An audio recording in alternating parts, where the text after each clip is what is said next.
There is a specific kind of exhaustion reserved for the daughter who fixes everything. It is not the tiredness of a long workday.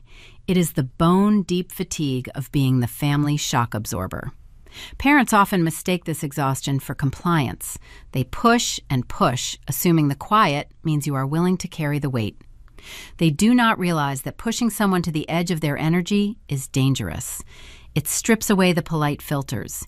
It leaves nothing but the raw metal of a boundary. My name is Lily Kelly. I am 34 years old, and on a Friday morning in October, my father stood outside the iron gates of my property, screaming into his phone, demanding to know what I did to my own house.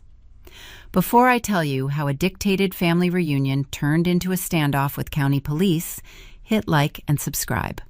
Welcome to Revenge Order. Drop your age and where you are listening from in the comments.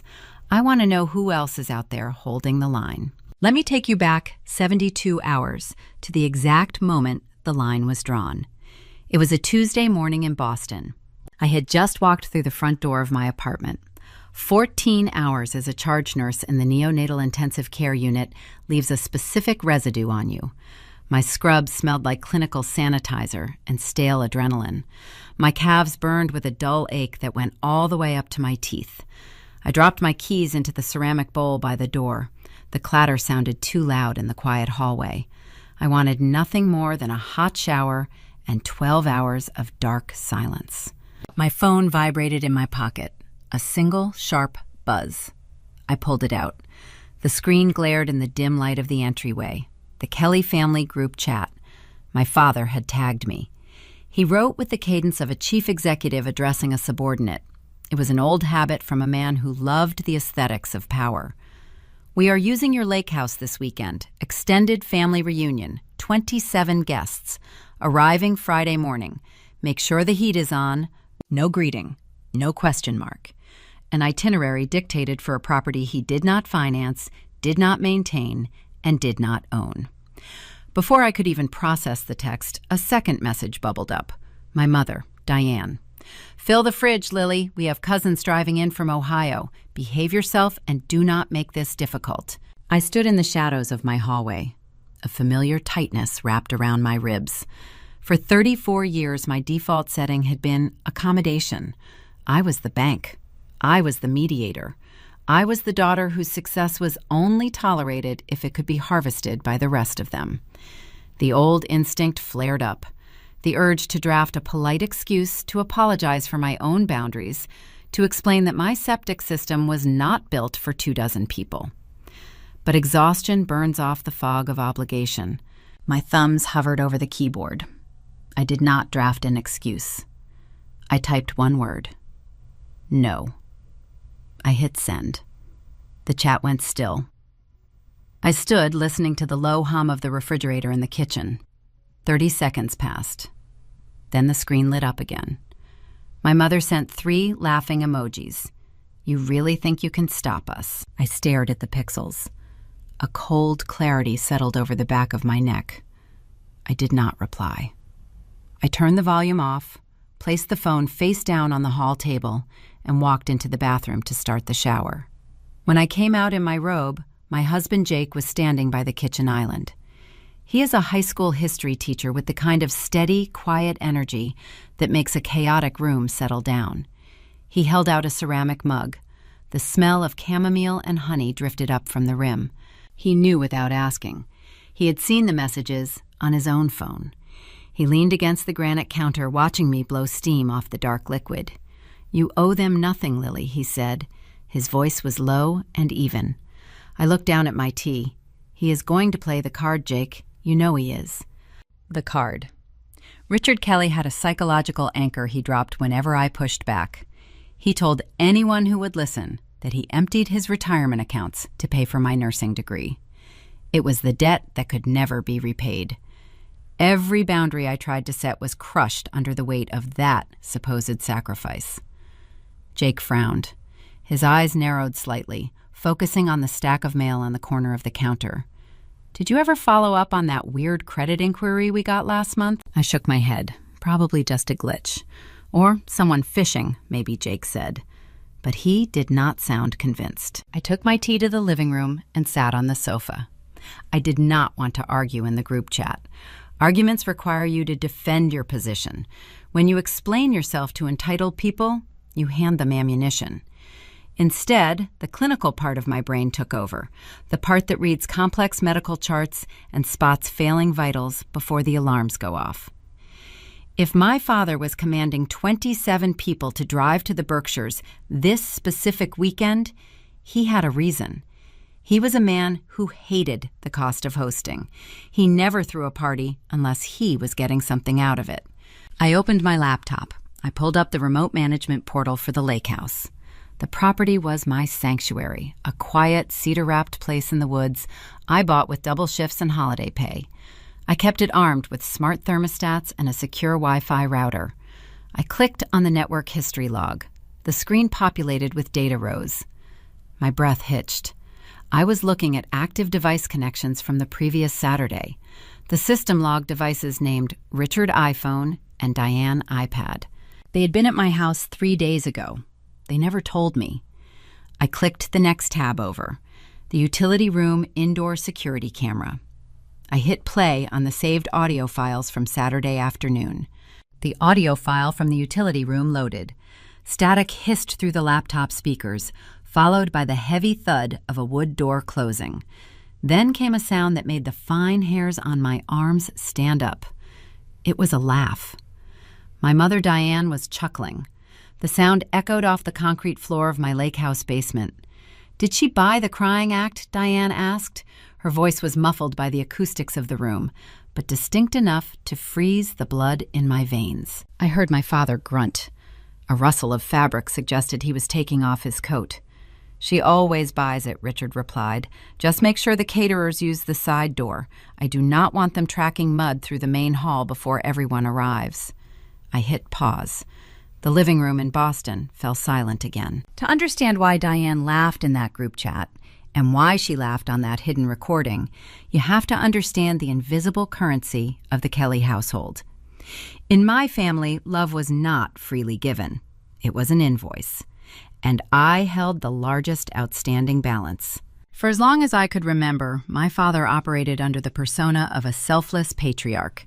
He wore his supposed sacrifices like a tailored suit, expecting everyone to admire the fabric. The cornerstone of his mythology was my career. When I was accepted into a highly competitive nursing program, the tuition was steep. I applied for federal loans. I worked grueling night shifts as a nursing assistant, changing bedpans and scrubbing floors to cover my textbooks. But Richard called a formal family meeting before my first semester. He sat at the head of the dining table, steeped in dramatic gravity, and announced he was liquidating his retirement accounts to fund my education. "You are going to save lives, Lily," he told me. His hand gripped my shoulder tight enough to leave a dull ache. "A father does whatever it takes to give his daughter the world. You never have to worry about the cost." I wept that night. I felt a profound, crushing gratitude. I swore I would repay him. I swore I would make him proud. That promise became an iron collar. The debt was never formalized on paper, but it was exacted in 1,000 different ways over the next 14 years.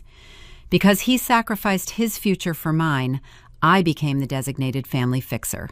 When their aging sedan needed a new transmission, I picked up 4 extra shifts at the hospital and quietly paid the mechanic.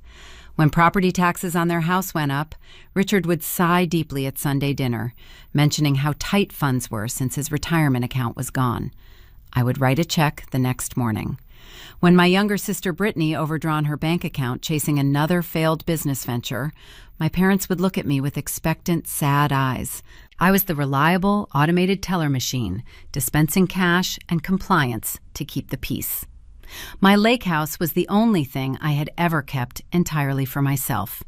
It was a modest, cedar-sided cabin in the Berkshires, surrounded by old-growth pine trees. I bought it with years of holiday pay, working every Thanksgiving and Christmas while my family celebrated together. The house was my sanctuary. It was the only place where the air did not hum with the demands of other people. Jake walked into the living room holding 2 fresh mugs of tea. He sat beside me on the sofa. He did not say anything at first. He just placed his hand over mine. His palm was warm, calloused from gripping chalk and whiteboard erasers. Jake saw through the Kelly family mythology years ago. He often told me that healthy parents do not weaponize their generosity. But unraveling decades of conditioning is slow, agonizing work. He looked at the paused video feed on the laptop screen. "They were there," Jake said. His tone carried a hard, protective edge. "They entered your house without telling you. They are plotting caterers like it is their own property." I nodded. My throat felt tight, restricted by the ghost of 1,000 apologies I had swallowed in the past. Jake shifted on the cushions, turning to face me. "Lily, remember that letter we got a few months ago? The one you threw in the recycling bin?" I closed my eyes. The memory materialized with sharp clarity. It had been a thick envelope from a major national bank addressed to my maiden name. It contained a generic fraud prevention notice regarding a recent credit application that required additional verification. When I casually brought it up to my father over the phone, he brushed it off with an exasperated groan. He claimed it was a clerical error from when he co-signed my first car loan a decade ago.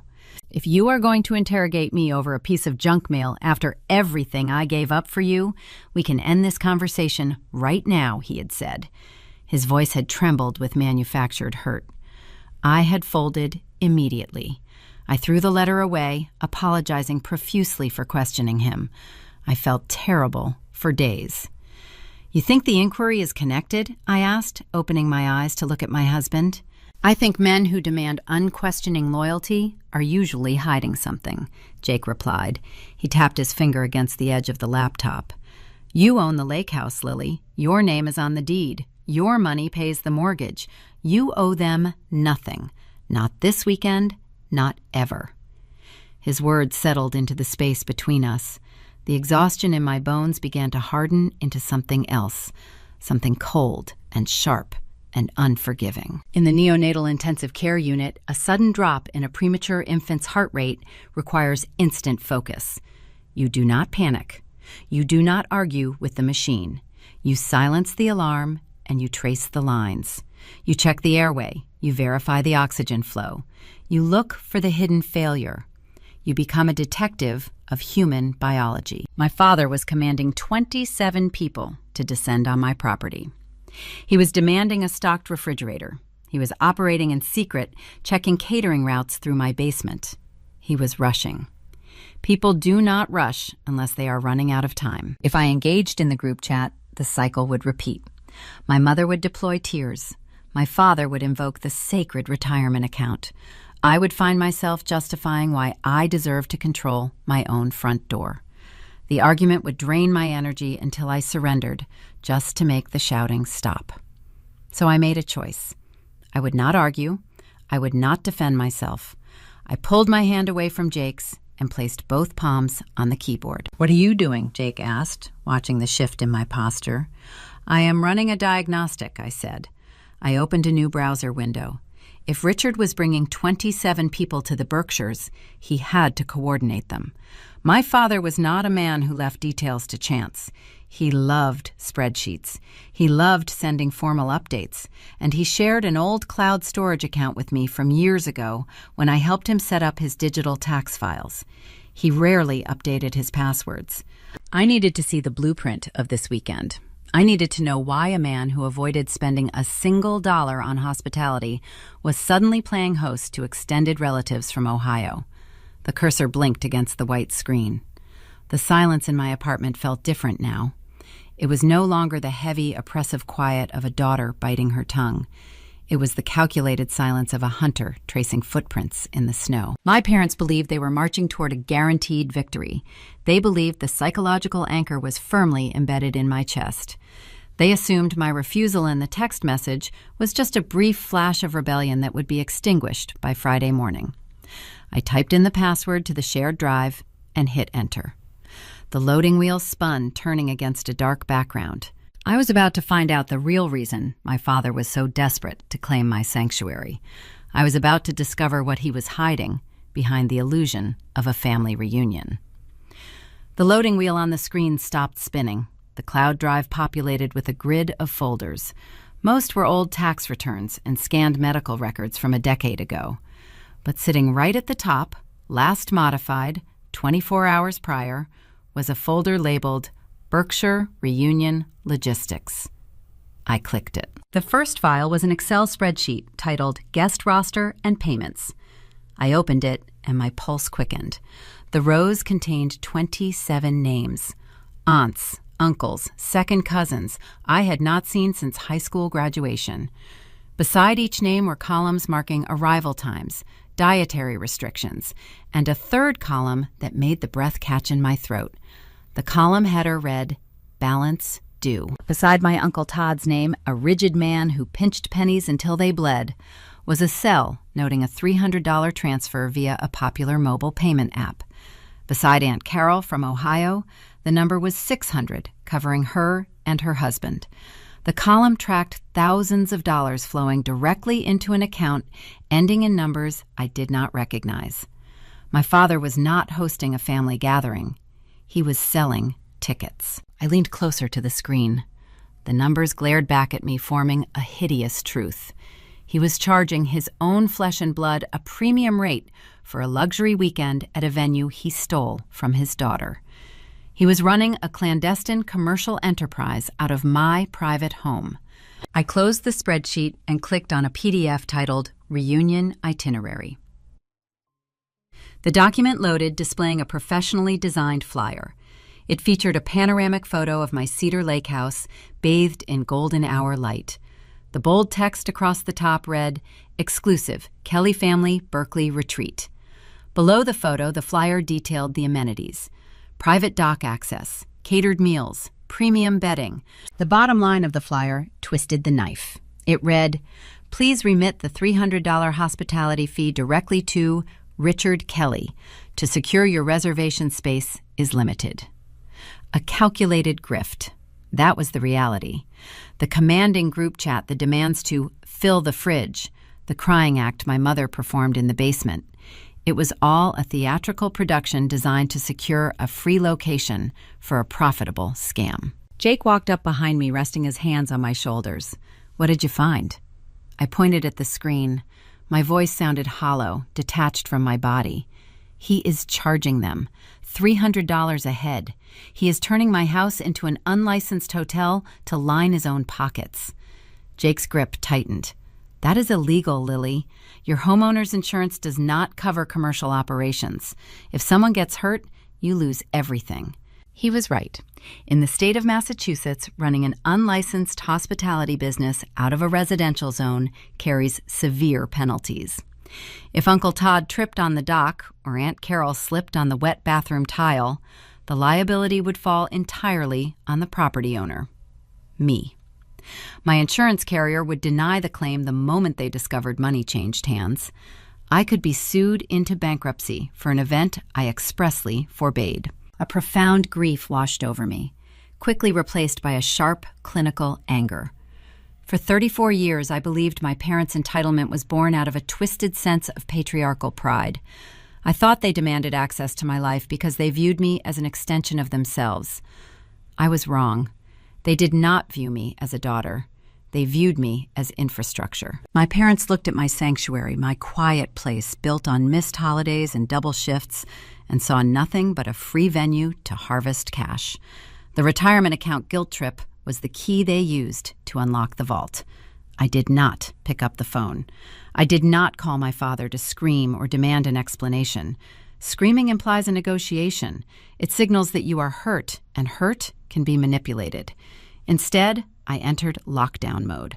I opened a new tab and logged into the administrative portal for my smart home system. I pulled the network logs from the previous weekend. The data showed my parents' devices connecting on Saturday morning and disconnecting on Sunday evening. They had slept in my bed. They had used my utilities. They had scouted the location for their scam without my knowledge. I took screenshots of the router history. I downloaded the Excel spreadsheet. I saved the digital flyer. I created a secure, encrypted folder on my local hard drive, naming it Berkshire Fraud Evidence. I was no longer a daughter managing a difficult family dynamic. I was a property owner building a legal fortress. Let him keep selling tickets, I thought. Let him collect the cash. Let him build his tower of lies as high as he wants. The taller the structure, the harder the impact when the foundation disappears. I needed to secure the perimeter. I opened the application for the smart lock installed on the front door of the lake house. The system allowed for temporary passcodes. I deleted the legacy code I had given my parents 2 years ago for emergencies. I erased it completely. I then disabled the keypad function entirely. The only way that deadbolt would turn was if I authorized a biometric scan through the app on my personal phone. Next, I opened the application for the security cameras. I verified the battery levels and ensured the motion tracking alerts were set to maximum sensitivity. I wanted a notification if a stray leaf blew across the driveway. As I adjusted the camera settings, my phone vibrated on the counter. A new notification appeared. It was an alert from a social media platform. My sister Brittany had just posted a new update. Brittany was 26, an aspiring wellness influencer who lived in our parents' basement. She treated life as a series of aesthetic moments curated for an audience she desperately wished she had. Her entire career consisted of launching vague online brands that inevitably required sudden infusions of cash. Cash that usually flowed from my bank account after a tearful phone call from my mother begging me to support my sister's dreams. I tapped the notification. The app opened to Brittany's grid. The newest post was a carousel of images. The first picture was a selfie of Brittany in expensive yoga apparel, holding a green smoothie. The background was unmistakable. It was the cedar siding of my lake house porch.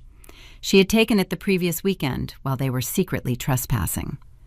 The caption beneath the photo made the air leave my lungs. VIP, Berkshire's Wellness Retreat, this weekend only. Reconnect with nature at an exclusive private lakefront property, paddleboarding, sunset yoga, and organic catering. Only 2 spots left. Link in bio to reserve your transformative experience. My hands began to shake, not from fear, but from the sheer audacity of the betrayal. I clicked the link in her biography. It directed me to a payment processing site. The page offered tickets for the VIP Wellness Retreat. The cost was $800 per person. The tracker indicated 5 tickets had already been sold. The 27 relatives were not just distant cousins. My sister was bringing 5 complete strangers, paying clients from the internet, into my private home. Strangers who believed they were attending a fully insured, legally operated luxury wellness retreat. The liability was no longer a theoretical concern about Uncle Todd slipping on a dock. It was an active commercial fraud targeting the public. My family was running a coordinated syndicate out of my living room. My father was squeezing the relatives, while my sister scammed the internet. They had carved up my property like a conquered territory, dividing the spoils before the invasion even began. I stared at Brittany's smiling face on the screen. The image blurred as a wave of hot fury rose in my chest. How deep did the entitlement run? It ran all the way to the bedrock. It ran past family loyalty, past basic respect, and plunged straight into criminal negligence. I did not comment on her post. I did not text her to take it down. The digital fortress required silence to remain effective. I took screenshots of the post, the caption, and the payment portal. I dragged them into the encrypted folder alongside my father's spreadsheet. I closed the laptop. The apartment was quiet. Jake stood beside the island watching me. "We need to call a lawyer," he said. His voice was steady, grounding me in the reality of the situation. I nodded. Yes, we do. But as I reached for my phone to find the number for the attorney who handled the closing on the lake house, the screen illuminated with an incoming call. The caller ID displayed the main office number for the Berkshire's Homeowners Association. It was Wednesday afternoon. The invasion was not scheduled until Friday. Why was the HOA management calling me 2 days early? I accepted the call, holding the phone to my ear. The voice on the other end was formal, tight, with an undercurrent of bureaucratic panic. It was a sound that warned of a catastrophic breach in the perimeter. I accepted the call, holding the phone to my ear. The voice on the other end belonged to Brenda, the senior property manager for the Berkshire's Homeowners Association. Her tone was tight, constrained by professional politeness, but laced with an undeniable undercurrent of panic. "Ms. Kelly, I apologize for the abrupt call," Brenda said. "We have a strict policy regarding commercial enterprises operating within the community gates. A resident forwarded an advertisement to my office 10 minutes ago. It lists your specific address as the host site for a paid public event this coming weekend." My stomach dropped. The digital flyer my father sent to our cousins was bad enough, but Richard would never broadcast his scheme to the general public. He preferred operating in the shadows, relying on family guilt to keep his secrets. The advertisement Brenda was referring to had to be the Instagram post I had just discovered on my sister's page. "I am looking at a social media promotion right now," Brenda continued, her keyboard clicking audibly through the receiver. "It promises a VIP wellness retreat, paddleboarding sessions, catered meals, yoga on the dock. It says tickets are $800. Ms. Kelly, you know short-term commercial rentals are a direct violation of the community bylaws. The board will issue severe daily fines, and we will revoke your access privileges." I closed my eyes. The sheer audacity of the hustle threatened to suffocate me. Brittany had geolocated the post. She had tagged the exact lakeside community, alerting the entire neighborhood to her illegal operation. "Brenda, listen to me," I said, injecting my best clinical charge nurse authority into my voice. "I did not authorize any event. My identity and my property address are being used fraudulently. No one is permitted to enter the gates under that pretense." There was a brief pause. The clicking stopped. "Fraudulently?" Brenda asked. Her tone shifted from accusatory to concerned. "Do you need us to involve local law enforcement?" "Not yet," I replied. "I am handling it through my legal counsel. Please flag my property in your system. If anyone arrives claiming they are there for a retreat, turn them away. I will notify the guard shack immediately," Brenda said. I ended the call and placed the phone on the granite counter. The marble felt like ice against my skin. Jake watched me from across the kitchen, his jaw set. He did not need to ask what the conversation was about. He had heard enough of my responses to piece together the disaster. I turned back to my laptop.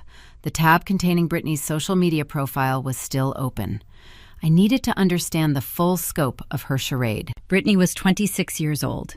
She possessed a resume built entirely on internet buzzwords and parental bailouts.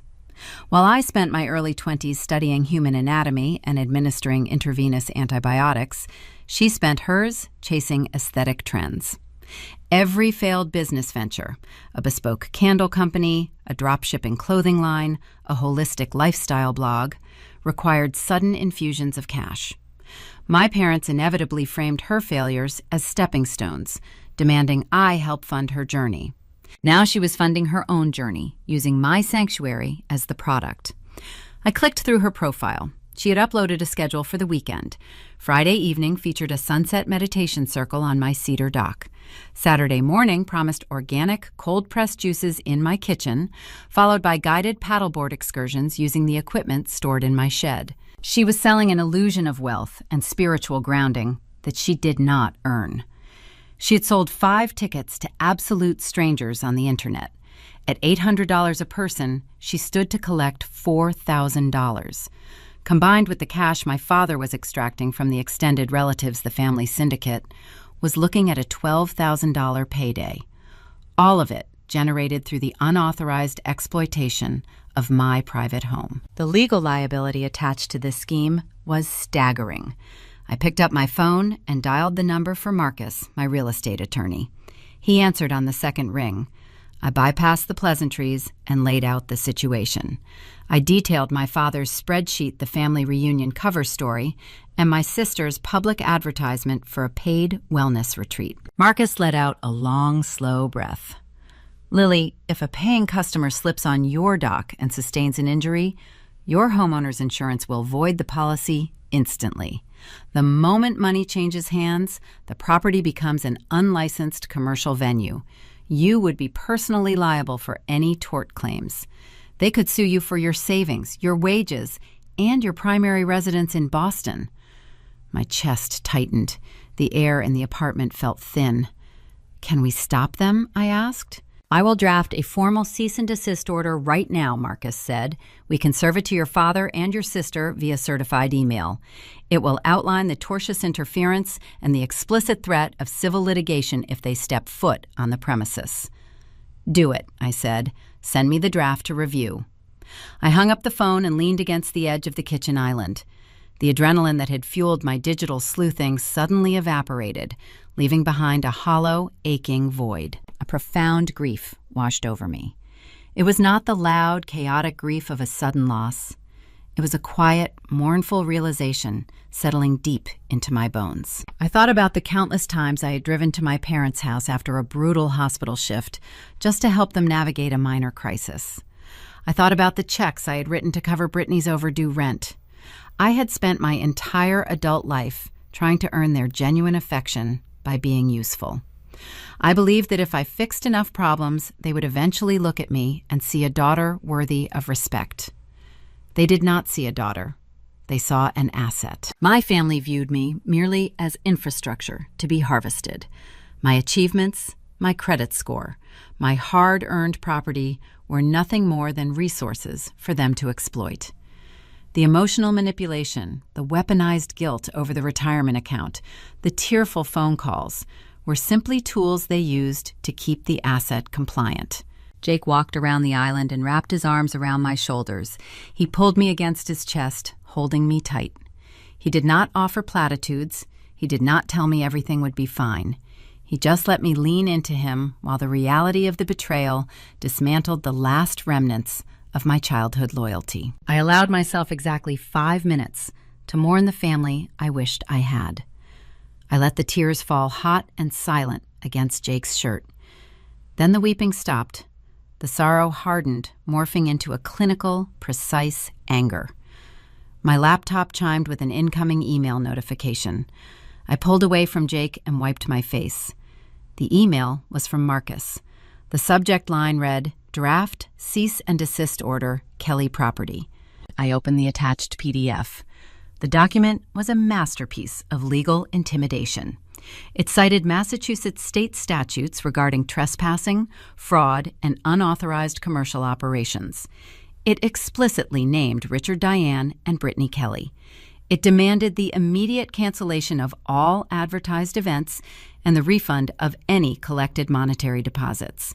The letter was a loaded weapon. If I sent it, the war would break out into the open. My father would detonate. My mother would rally the extended relatives to brand me a traitor. I stared at the send button. If I sent the document now, they would have time to formulate a counter-narrative. Richard would invent a lie to save face with the cousins. Brittany would post a tearful video claiming a vendor canceled on her. They would escape the consequences of their actions, hiding behind a smokescreen of victimhood. I wanted them to face the consequences. I wanted the illusion they had built to shatter in the most public, undeniable way possible. I did not send the email. I downloaded the PDF and saved it to my encrypted desktop folder, right next to the router logs and the Instagram screenshots. The legal warning would remain in my back pocket. I would let them drive all the way to the Berkshires. I would let them march right up to the gates. The trap was fully constructed. All I had to do was wait for them to step inside. The digital clock in the corner of my screen shifted to Thursday evening. The invasion was scheduled for the following morning. I began to review my packing list, preparing to drive to the lake house with Jake to secure the physical perimeter. Before I could close the laptop, my phone lit up on the counter. The caller ID displayed my mother's name, Diane. It was highly unusual for her to call me directly. My father was the designated enforcer. Diane preferred to operate in the background, providing emotional support to whatever narrative Richard was pushing. I stared at the glowing screen. The phone vibrated, inching across the marble surface. If she was calling the night before the reunion, the operation had encountered a snag. The enemy was probing the defenses. I took a steadying breath, tapped the green icon, and brought the speaker to my ear. I brought the phone to my ear and accepted the call. Lily, my mother's voice trembled through the speaker. It was a fragile, wavering sound, the kind of vocal fracture that usually precedes a devastating medical diagnosis. I stood frozen in my kitchen. Yes, Mom. She let out a ragged breath, followed by a suppressed sob. I am so sorry to bother you. I know you said no to the weekend. I know you are tired from the hospital. But I am terrified, Lily. It is your father. My posture shifted instantly. Decades of medical training and deeply ingrained familial duty hijacked my nervous system. My pulse accelerated. What is wrong with him? I asked. He is under so much stress. Diane wept. The sound of her crying was visceral. It echoed in the quiet space of my apartment. He has been pacing the living room all afternoon, rubbing his chest. He says his heart feels tight. You know his blood pressure has been terrible lately. He wanted this family reunion so badly. He just wanted everyone together under one roof before we get too old to travel. I closed my eyes. A heavy, familiar weight settled onto my shoulders. Diane sniffled, taking a strategic pause to let the guilt penetrate my defenses. He canceled his golf trip to pay for the catering. He is trying so hard to be a good patriarch. When you texted no, it broke him, Lily. He thinks he failed you. He thinks you hate him because we do not have as much money as you do now. The manipulation was a masterclass in psychological warfare. She did not mention the $300 tickets. She did not mention my sister's fraudulent internet retreat. She bypassed the grift entirely and went straight for the emotional jugular. She framed my boundary as an act of cruelty, inflicting physical harm on an aging parent. Just let us use the house this one time, Diane pleaded. Her voice cracked, pitching into a desperate register. Please, Lily, to keep the peace. Save your father's heart. I am begging you. I opened my eyes and looked down at the marble counter. My hands were cold. The lifelong conditioning exerted a gravitational pull. I was the daughter who fixed things. I was the charge nurse who saved fragile lives. The idea that my refusal was causing my father physical pain triggered a deep, primal panic. I imagined him clutching his chest in their Boston living room. I imagined an ambulance pulling into their driveway. I could just delete the cease and desist draft. I could unlock the smart door. I could drive up to the Berkshires, sleep in the guest room, and stay out of their way while they ran their event. It would cost me my sanctuary, but it would cure the ache in my chest. It would stop my mother's tears. I will think about it, Mom, I whispered. My voice lacked conviction. Thank you, Diane breathed, exhaling as if a massive weight had been lifted. Thank you, baby. I love you. She hung up. I lowered the phone. The screen went dark. Jake was standing across the kitchen island watching me with careful eyes. He did not interrupt. He did not lecture me about holding the line. He knew the grip my mother had on my psyche. She says he is having chest pains, I told Jake. My voice sounded hollow. She says the stress of the cancellation is affecting his heart. Jake leaned forward, resting his forearms on the counter. Do you believe her? I wanted to believe her. It is a terrible thing to admit, but a child always wants to believe their mother is telling the truth, even when the evidence points to a lie. Believing the lie is easier than accepting the reality of the deception. I do not know, I replied. I walked back to my laptop. The encrypted folder sat on my desktop, a digital vault holding the reality I was trying to avoid. I needed to verify my own sanity. I needed to remind myself why I locked the doors in the first place. I opened the folder and clicked on the security camera portal. During my initial search, I had only downloaded the first audio file from their secret weekend visit. I navigated back to the cloud storage to check the remainder of the motion-triggered recordings from last Saturday. I found a file time-stamped Sunday evening, just before their devices disconnected from the router. They were packing up to leave my lake house. I pressed play. The audio hissed with background static. I heard the distinct sound of a zipper closing on a duffel bag. What if she changes the lock codes? Richard asked. His voice was not strained. It was sharp, impatient, and entirely healthy. What if she actually holds her ground and locks us out on Friday? We already cashed the deposits from Aunt Carol and Todd. Footsteps tapped across the utility room floor. Diane responded. Her tone was devoid of the fragile, wavering pitch I had just heard on the phone. It was brisk and authoritative. She will not hold her ground, Diane said. I will call her Thursday night. I leaned closer to the laptop speakers, my heart hammered against my ribs. I will do the crying act. Diane continued, her voice echoing off the concrete walls of my basement. The one about your heart. I will tell her you are having chest pains from the stress. She always caves when I cry about your health. It triggers her little nurse instincts. My father grunted in approval. You think it will work? A sharp, metallic click sounded on the recording as Diane locked a suitcase. Did she buy the crying act when she found out we drained her college savings to pay off your boat loan? Yes, she bought it. She will buy this too. Just let me handle Lily. Let us make sure the caterers use the side door on Friday. I do not want them tracking mud through the main hall. The recording ended. The progress bar hit 0, and the screen reverted to a static image of my empty basement. I sat frozen in my chair. The air in the apartment felt different.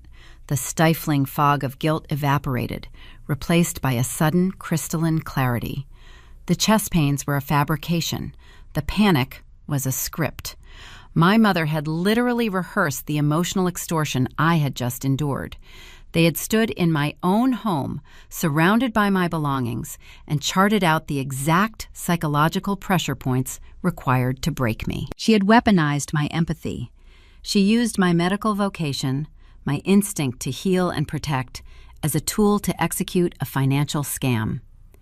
Jake reached out and closed the laptop screen. The soft thud of the plastic shell snapping shut echoed in the quiet room. The empathy I felt 3 minutes ago died. It did not fade. It shattered. The void it left behind filled instantly with ice. I picked up my phone and opened the smart home application. I navigated to the thermostat controls for the lake house. My father had demanded I make sure the heat was on for his guests. I tapped the screen, dropping the interior temperature setting to 50 degrees. I locked the climate control panel with an administrative password. The trap was no longer just about protecting my property. It was personal. I was not dealing with a difficult family. I was dealing with emotional predators who viewed my compassion as a weakness to be exploited. They wanted a dramatic confrontation. They wanted to use my sanctuary to bankroll their failures.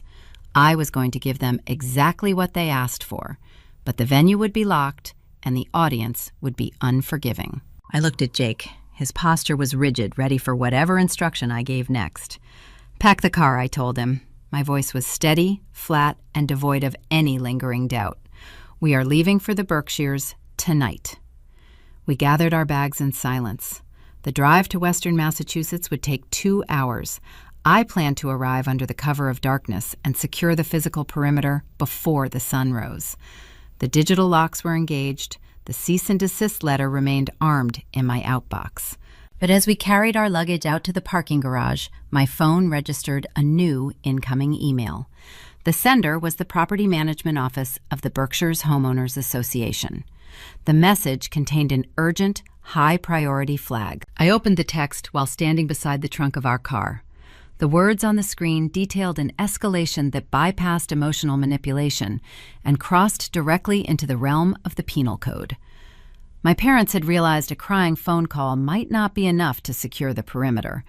They had decided to manufacture their own legal authority. I stood frozen by the trunk of our car, the cold concrete of the parking garage biting through the soles of my shoes. The email glaring from my phone screen commanded my absolute attention. It was not a routine neighborhood update. The subject line read, High Priority Incident Report, Kelly Property Access Request. I tapped the screen, bringing the text into full view. The message was from Brenda, the senior property manager at the Homeowners Association. I scanned the first paragraph, and my breath caught sharply in my throat. Ms. Kelly, I am writing to confirm the transaction that occurred at our Boston satellite office this morning. A gentleman identifying himself as your father, Richard Kelly, presented legal documentation requesting emergency access to your property. He submitted a notarized durable power of attorney. He informed our staff that you suffered a severe mental breakdown yesterday and have been committed to an inpatient rehabilitation facility. Under the authority of the provided documentation, he requested the master physical override keys for the property and 27 temporary gate barcodes to manage the estate during your incapacitation. I lowered the phone, my hands shaking with a tremor I could not control. This was not a guilt trip. This was not a tearful manipulation or a secret spreadsheet. This was felony fraud. My father, a man who prided himself on projecting the image of a respectable patriarch, had walked into a corporate office, handed them a forged legal document, and declared his own daughter mentally incompetent. He fabricated a psychiatric emergency to bypass my security protocols. He was willing to legally erase my autonomy just to ensure he did not have to refund his cousins their $300 entrance fees. Jake rounded the back of the car holding a duffel bag. He stopped when he saw my face. His posture shifted instantly, the bag dropping to the pavement. "Lily, what is it?" I handed him the phone. My voice was a hollow rasp. "Read it." Jake scanned the email. His jaw tightened, a muscle ticking visibly under his skin. He read the paragraph twice, ensuring he understood the magnitude of the escalation. When he looked up, his eyes were hard. He forged a power of attorney. Jake stated the words sharp and precise. He had someone notarize a fake signature to claim, "You are institutionalized." "Lily, this is not family drama anymore. This is identity theft. This is a state crime." I nodded, stepping back against the bumper. The reality of the situation crashed over me, dismantling the last fragile architecture of my childhood. In my profession as a charge nurse, I handle crises by establishing control over the environment. When an infant stops breathing, you secure the airway. You verify the monitors. You eliminate the variables that are causing harm. I needed to apply that same clinical detachment to my own life. I could not allow my father's fabricated narrative to take root in any official capacity. I pulled the phone from Jake's hand and dialed the emergency contact number listed at the bottom of the email. Brenda answered on the first ring. "HOA Management, this is Brenda." "Brenda, it is Lily Kelly," I said, keeping my voice entirely devoid of panic. "I am returning your email regarding the incident at the Boston office." "Ms. Kelly?" Brenda sounded startled, her tone shifting into a careful, professional register. "We were told you were unavailable. Your father indicated you would be offline for several weeks. I am standing in my parking garage, perfectly healthy and fully capable of managing my own affairs," I stated clearly. "I have not suffered a breakdown. I am not in a rehabilitation facility." "The power of attorney document Richard Kelly presented to your staff is a forgery." There was a profound silence on the other end of the line. The implication of my words hung heavy in the air. A forgery. Brenda repeated the word landing with the weight of a dropped anvil. Ms. Kelly, our clerk, issued the physical override keys to him based on that document. He also received the temporary gate barcodes. We assumed it was a legitimate medical emergency. I closed my eyes, summoning every ounce of authority I possessed. "Brenda, listen to me carefully. I am officially reporting that transaction as fraudulent. I need you to invalidate every single gate barcode issued to Richard Kelly immediately. Scrub them from the system. If they scan those codes at the visitor entrance, I want the barrier to remain locked." "Consider it done," Brenda replied, the clicking of her keyboard echoing through the receiver.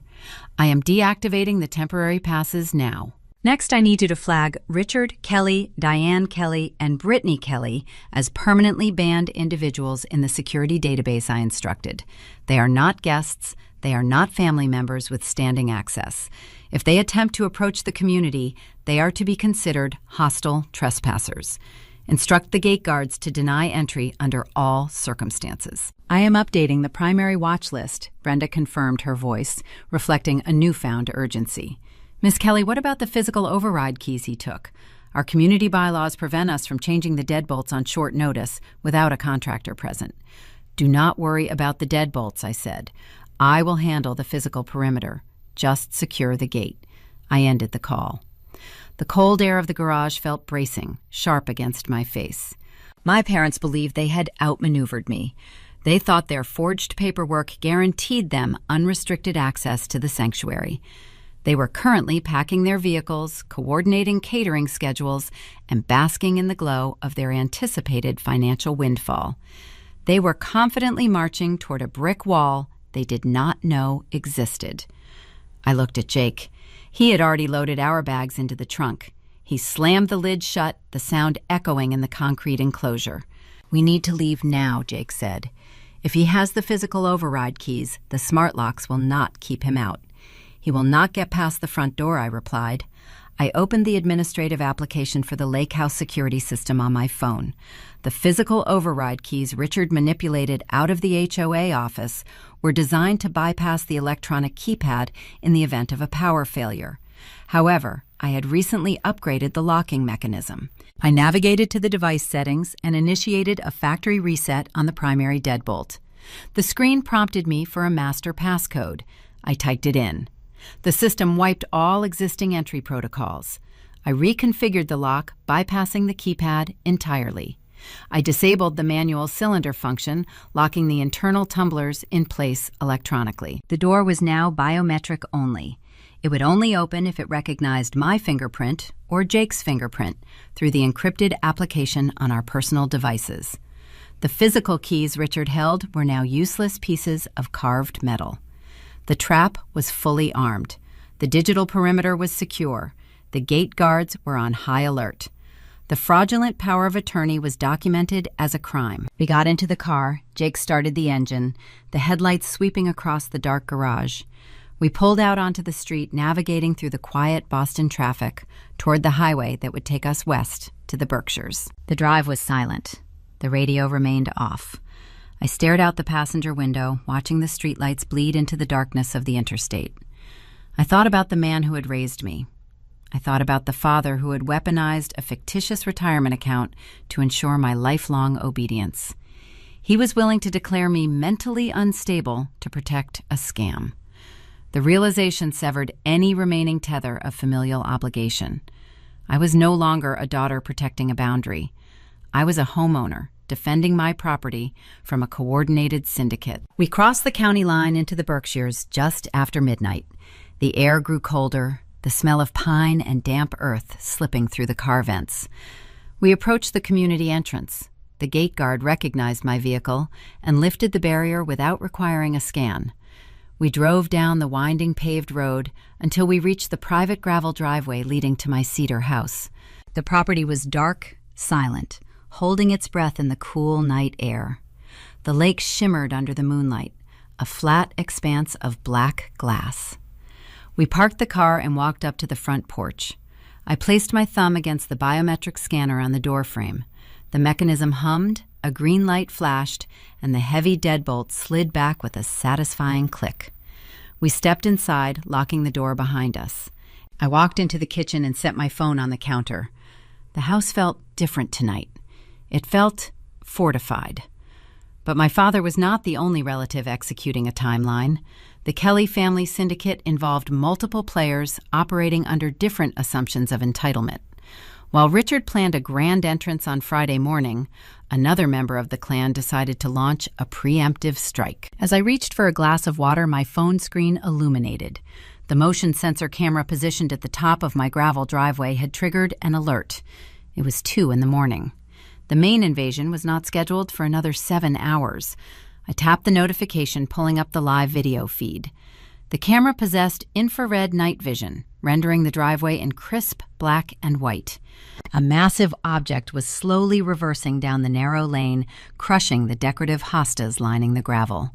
It was a 40-foot rented recreational vehicle. The vehicle stopped, its rear tires sinking deep into the soft earth adjacent to the driveway.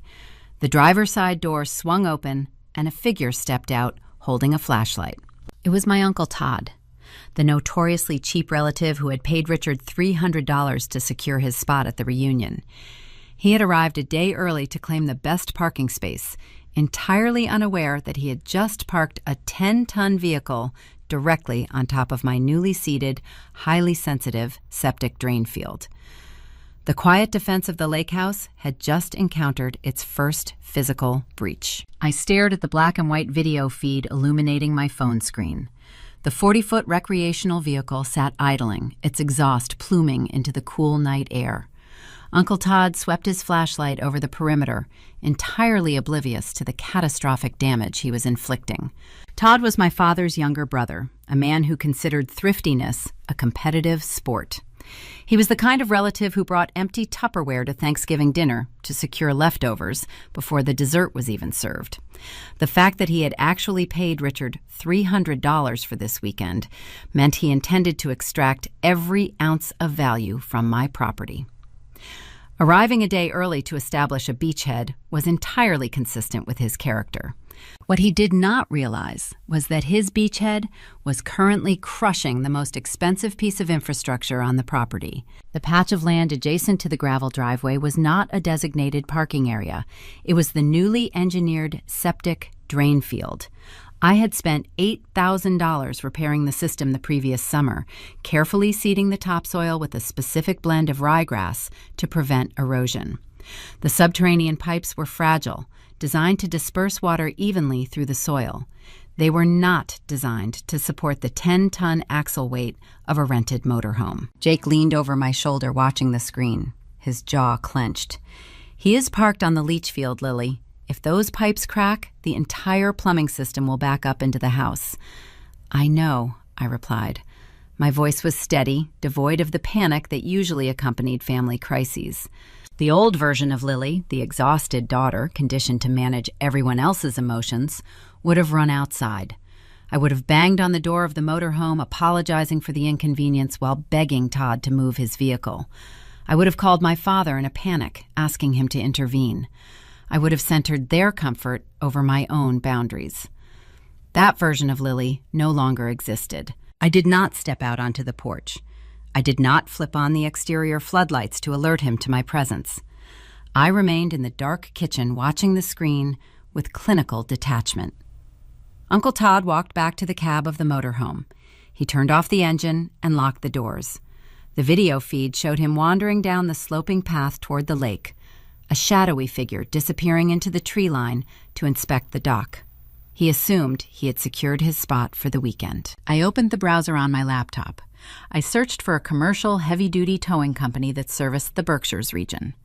I bypassed the standard roadside assistance firms and located an industrial recovery outfit that handled tractor-trailers and heavy equipment. They operated 24 hours a day. I dialed the dispatch number. A gruff voice answered on the third ring. "This is Lily Kelly," I said, stating my address clearly. "I am the registered homeowner. I have an unauthorized commercial motorhome trespassing on my private property. The vehicle is currently parked on a sensitive septic drain field and is actively causing structural damage to the subterranean pipes. I need a heavy-duty wrecker dispatched immediately to remove the liability." The dispatcher did not hesitate. "We can have a rig out there in 20 minutes, ma'am. Because the vehicle is trespassing on private residential property, the tow is considered a non-consensual impound. The registered owner or the individual who rented the vehicle will be responsible for the recovery and storage fees. Send the truck," I confirmed. I ended the call and placed the phone back on the marble counter. Jake watched me, a slow nod of approval forming on his features. He walked over to the coffee maker and began preparing a fresh pot. We were going to be awake for a while. 22 minutes later, the heavy rumble of a diesel engine broke the quiet of the morning. I pulled up the camera feed again. A massive yellow wrecker backed slowly down the gravel lane, its amber strobe lights painting the surrounding pine trees in rhythmic flashes. 2 operators stepped out of the cab. They moved with efficient, practiced precision. They did not knock on the door of the motorhome. They did not announce their presence. They simply assessed the situation, deployed the hydraulic lift, and secured the front axle of the recreational vehicle. Uncle Todd was still down by the water, likely enjoying the serenity of the private lakefront he thought he had successfully infiltrated. The wrecker engaged its winch. The front tires of the motorhome lifted off the crushed grass. The diesel engine roared, pulling the massive vehicle back onto the solid gravel of the driveway. Within 6 minutes, the operators had secured the load.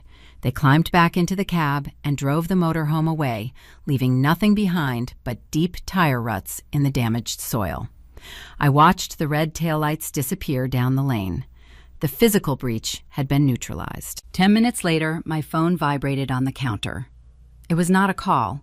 It was a notification from the cloud storage account I had accessed earlier that evening. My father used the shared drive to back up his personal voicemail inbox. It was an antiquated system he established years ago, complaining that his mobile provider always deleted his saved messages. He never realized I still had access to the archive. A new audio file had just uploaded to the folder. I clicked the file. The speaker filled the kitchen with the sound of heavy, frantic breathing, followed by Uncle Todd's voice. The thriftiness that defined his character had evaporated, entirely replaced by sheer, unadulterated panic. "Richard, pick up the damn phone," Todd practically screamed into the receiver. "I am standing in Lily's driveway. The motorhome is gone. I went down to the dock for 20 minutes and the entire rig is gone. All my gear is inside. I called the local police to report it stolen and they told me it was towed. Impounded. They said the recovery fee is $1,500, Richard. $1,500 just to get it out of the lot." Todd paused, his breathing ragged. "You told me the property was clear. You said Lily was in some facility and we had free reign. I gave you $300 for this weekend. You better fix this, Richard. You better call whoever runs this neighborhood and fix this right now, because I am not paying $1,500 for a parking mistake." The voicemail ended. The digital silence felt heavy-loaded with consequence. I leaned back against the counter. The financial hemorrhage had begun. Todd was demanding a resolution my father could not provide. Richard had promised his brother a seamless luxury experience based entirely on the assumption of my incapacitation. Now the reality of the situation was extracting a tangible price. 5 minutes later, a second voicemail uploaded to the archive. This time it was Richard, leaving a message for Todd. "Todd, calm down," my father's voice boomed, projecting an artificial authority. "It is probably just an overzealous security guard from the Homeowners Association. I have the legal paperwork. I will handle it in the morning. Do not pay the impound fee. I will call the management office and demand they release the vehicle. Just get a cab to a motel for the night. I will reimburse you. Everything is under control." I closed the laptop screen. Everything was not under control. Richard was attempting to plug a leak in a dam that was already compromised. He promised to reimburse Todd for a motel room and handle the $1,500 impound fee, believing his forged power of attorney would shield him from the consequences. He was hemorrhaging money before the main event even started. The trap was executing flawlessly. I poured a cup of coffee and walked into the living room. The large picture windows overlooked the lake. The first hints of dawn were beginning to turn the sky a pale, bruised purple. The quiet of the house was absolute. But the silence was deceptive. The Kelly family syndicate was vast, and my father had orchestrated multiple layers of deception to secure this weekend. While he attempted to manage his furious brother and his dwindling cash reserves, another element of his scheme was quietly unraveling in the background. My phone chimed again. This time, it was an email notification. The sender was the general manager of the local marina, located 3 miles down the shoreline. I had a long-standing relationship with the facility storing my kayaks there during the winter months. The subject line of the email indicated a routine confirmation, but the text contained a detail that instantly shattered the calm of the morning. My father had not just forged a legal document to bypass the security gates. He had utilized another forgery to secure an asset that threatened the very foundation of my insurance policy. The preemptive strike with the motorhome was merely a skirmish. The real liability was floating on the water, waiting for a signature to authorize disaster. I stared at the email notification, the soft glow of the screen illuminating the dark kitchen. The sender was Greg, the general manager of the Lakeside Marina. He was a meticulous man who managed a fleet of high-end rental vessels and handled winter storage for half the community. I tapped the screen, opening the message. "Hi, Lily," the email began. "Just following up on the reservation for this weekend. Your father, Richard, stopped by our Boston office yesterday afternoon to finalize the paperwork for the 15-passenger pontoon rental. He paid the $2,000 deposit and provided the executed liability waiver for your private dock. We just need to verbally confirm the insurance rider before we release the vessel at noon today. Give me a call when you have a moment. My pulse slowed to a cold, deliberate rhythm. A 15-passenger pontoon boat, a $2,000 deposit, a liability waiver for my private dock. The scope of my father's operation expanded with every passing hour. He was not just providing a free venue. He was outfitting the reunion with luxury aquatic equipment. But the detail that paralyzed me was not the boat itself. It was the liability waiver. In the state of Massachusetts, operating a rented commercial vessel from a private residential dock requires a specific insurance rider. The marina will not release the boat without written authorization from the property owner, assuming all liability for damages or injuries that occur during mooring. I had never signed a waiver. I had never authorized a dock rider. I pressed the call button, bridging the connection to the marina office. Greg answered immediately, the sounds of outboard motors and lapping water echoing in the background. "Morning, Lily," Greg said, his tone bright and professional. "Thanks for getting back to me so quickly. I know you usually prefer the kayaks, so the pontoon rental was a bit of a surprise. We have the vessel fueled and ready for your dad. I just need your verbal confirmation on the dock rider." "Greg, I need you to listen to me very carefully," I said, maintaining the same clinical precision I used when reporting a critical error in the neonatal unit. "I did not authorize a pontoon rental. I did not authorize anyone to moor a commercial vessel at my private dock." There was a pause on the line. The background noise of the marina seemed to fade. "Lily, I am looking at the liability waiver right now," Greg said, his professional tone shifting into a register of cautious concern.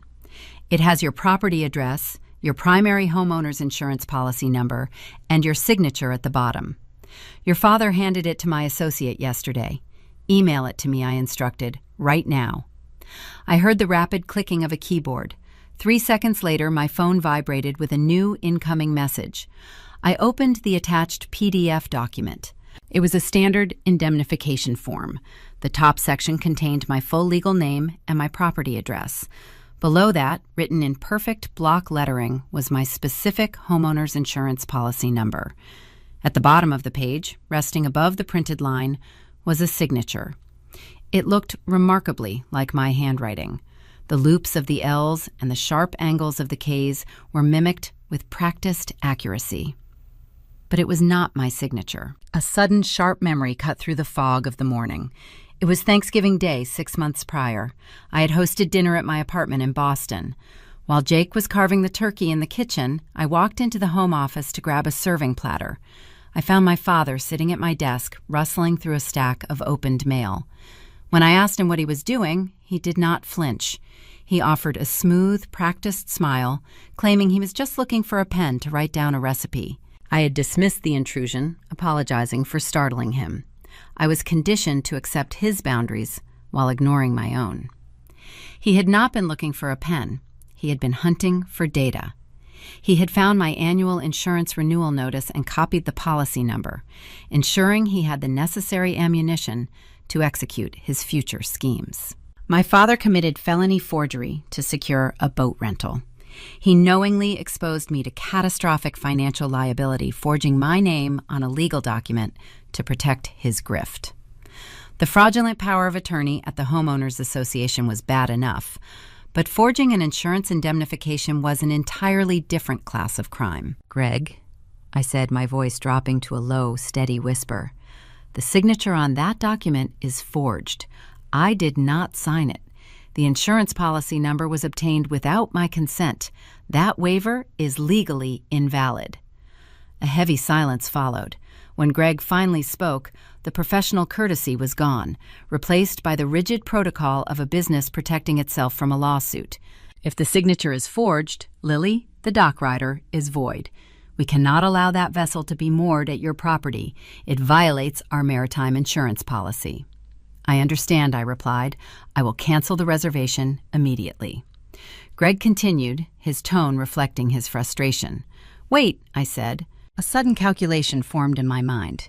If Greg canceled the reservation, he would automatically refund the $2,000 deposit back to my father's credit card. Richard would lose the boat, but he would recover his capital. He would escape the financial consequence of his own forgery. My parents had spent my entire life insulating themselves from the consequences of their actions.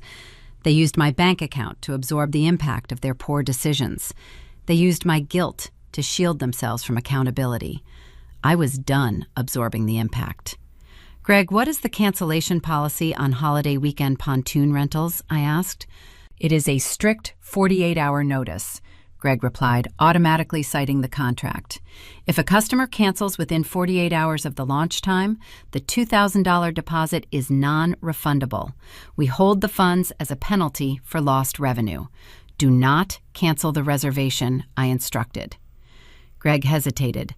"Lily, I just told you I cannot let him dock the boat at your property. The liability waiver is forged." "I know," I said. "You are not going to let him dock it.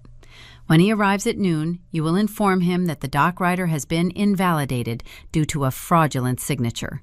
You will deny him permission to take the vessel to my property, but you will not cancel the contract. He initiated a non-refundable transaction using forged documents. Let him keep the reservation.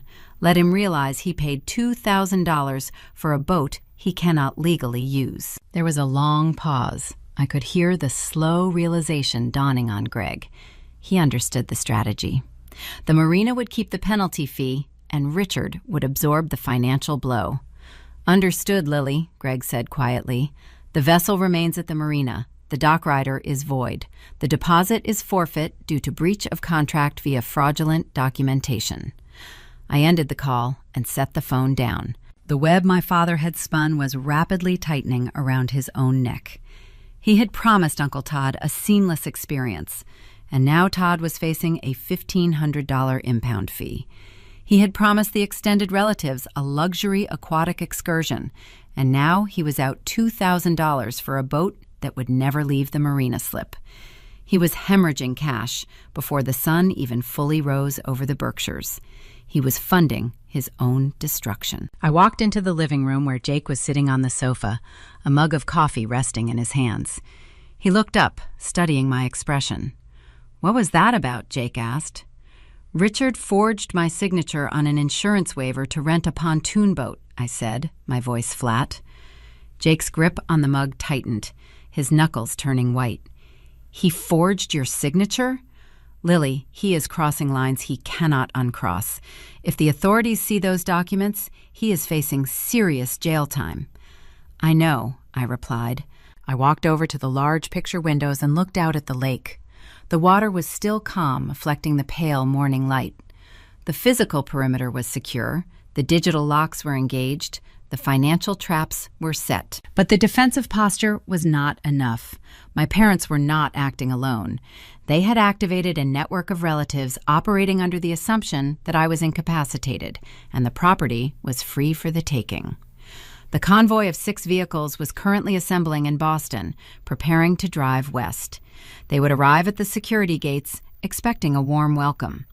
I needed an absolute, undeniable physical presence at the perimeter to ensure the boundary remained unbroken. The digital locks would keep them out of the house, but I needed someone to keep them out of the neighborhood entirely. I needed to ensure my father could not manipulate his way past the gate guards. I pulled my phone from my pocket and opened my contact list. I scrolled down to a number I had saved 2 years ago during a neighborhood watch meeting. The contact belonged to Greg. Not the marina manager, but a different Greg entirely. A man whose profession specialized in holding the line against entitled trespassers. The quiet defense of the lake house was about to gain a uniformed enforcement division. The final layer of the Fortress Protocol was ready to be activated. I scrolled through my contact list until I found the name I was looking for. The entry read, Greg, Harrison County Sheriff. I had saved his number during a neighborhood safety seminar the previous summer. He was a veteran law enforcement officer who occasionally picked up private security details for residents requiring a discreet but undeniable physical presence. I checked the clock on my phone screen. It was approaching 5 in the morning. Calling someone at this hour was a breach of social etiquette, but the situation had long since bypassed polite conventions. My father was operating a fraudulent syndicate, and I needed a professional to hold the line. I tapped the green icon and held the phone to my ear. Greg answered on the fourth ring. His voice carried the gravelly texture of a man accustomed to early hours and irregular shifts. "Harrison speaking. Greg, this is Lily Kelly from the Lakefront community," I said, keeping my tone even and direct. "I apologize for the early call, but I have a critical security situation developing at my property today. I need to hire you for a private detail starting at 7 this morning." The sleep vanished from his voice, instantly replaced by sharp, professional focus. "What is the nature of the situation, Lily?" "I have a coordinated group of 27 individuals attempting to gain unauthorized access to my home," I explained. "The leader of this group is my father. He is currently in possession of a forged power of attorney and a forged insurance liability waiver. He has already attempted to bypass the Homeowners Association management. I have revoked his access and flagged him as a banned individual in the gate system, but he is not a man who accepts denial. He will attempt to bully or manipulate the civilian guards at the front entrance." "Are there active threats of violence?" Greg asked. "Not physical violence," I replied, "but he will escalate.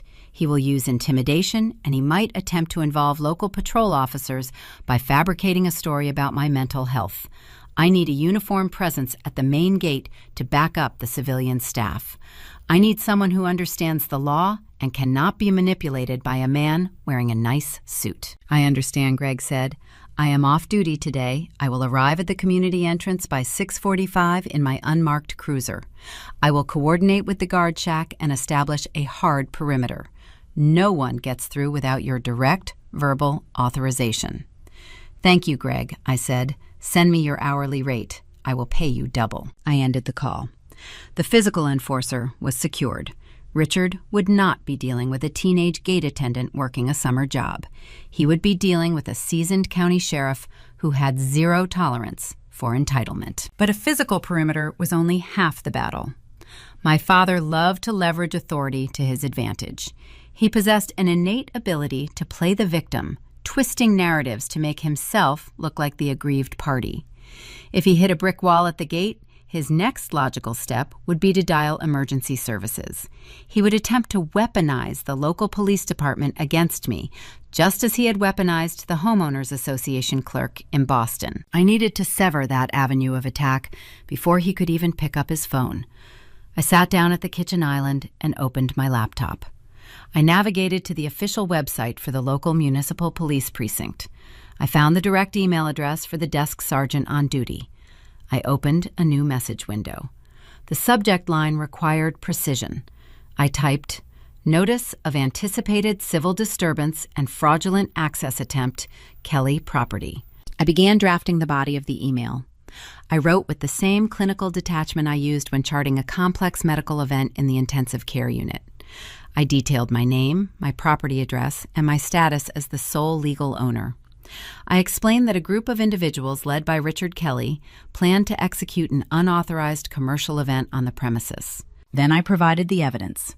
I attached the PDF of the fraudulent power of attorney, noting the specific notary stamp and the fabricated claims regarding my mental health. I attached the forged marina liability waiver, highlighting the stolen insurance policy number. I attached the official ban list generated by the Homeowners Association, explicitly revoking access for Richard, Diane, and Brittany Kelly. I concluded the email by stating that an off-duty county sheriff was currently securing the location. I warned the precinct that Richard Kelly might attempt to contact them to force entry under the guise of a medical emergency. I requested that all responding officers review the attached evidence of felony fraud before engaging with the suspect.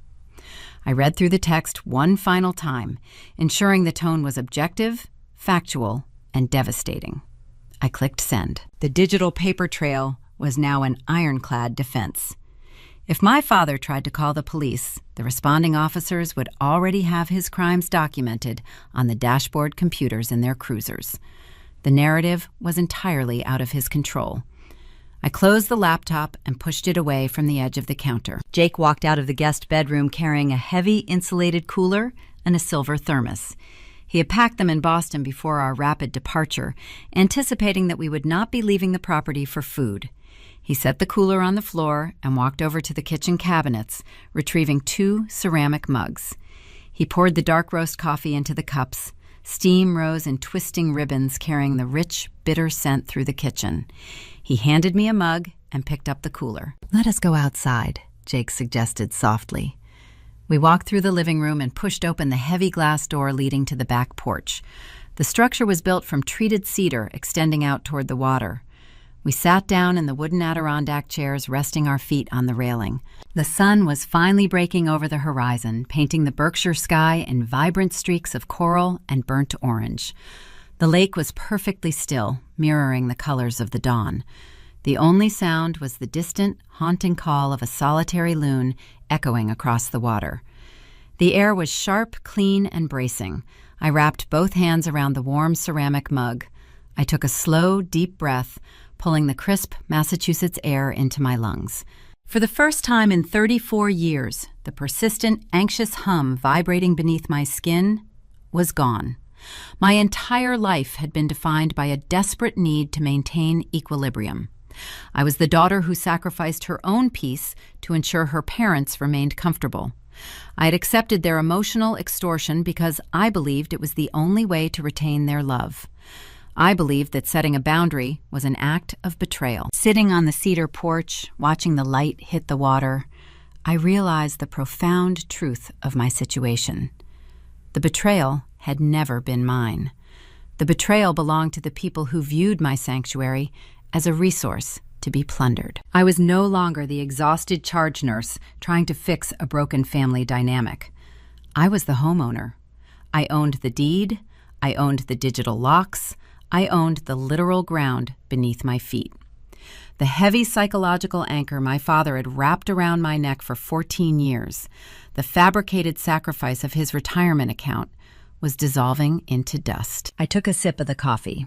The bitter warmth settled in my stomach. Jake sat beside me, his presence a steady, grounding force.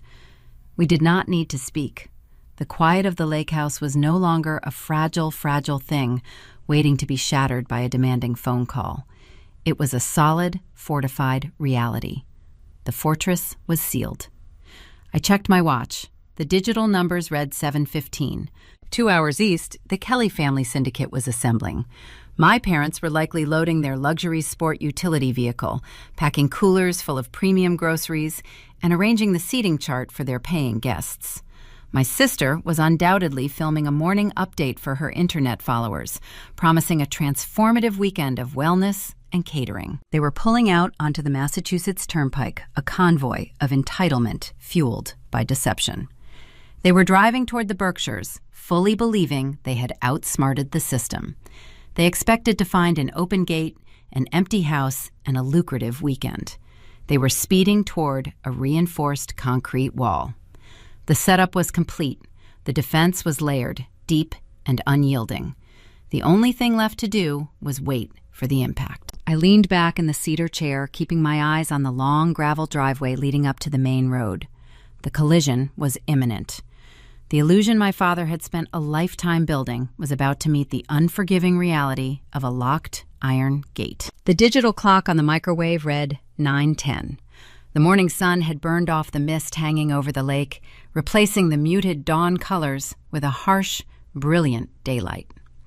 I sat at the kitchen island, my laptop open in front of me, displaying the live feed from the primary security gate positioned at the entrance to the community. Jake stood near the sink pouring his third cup of coffee.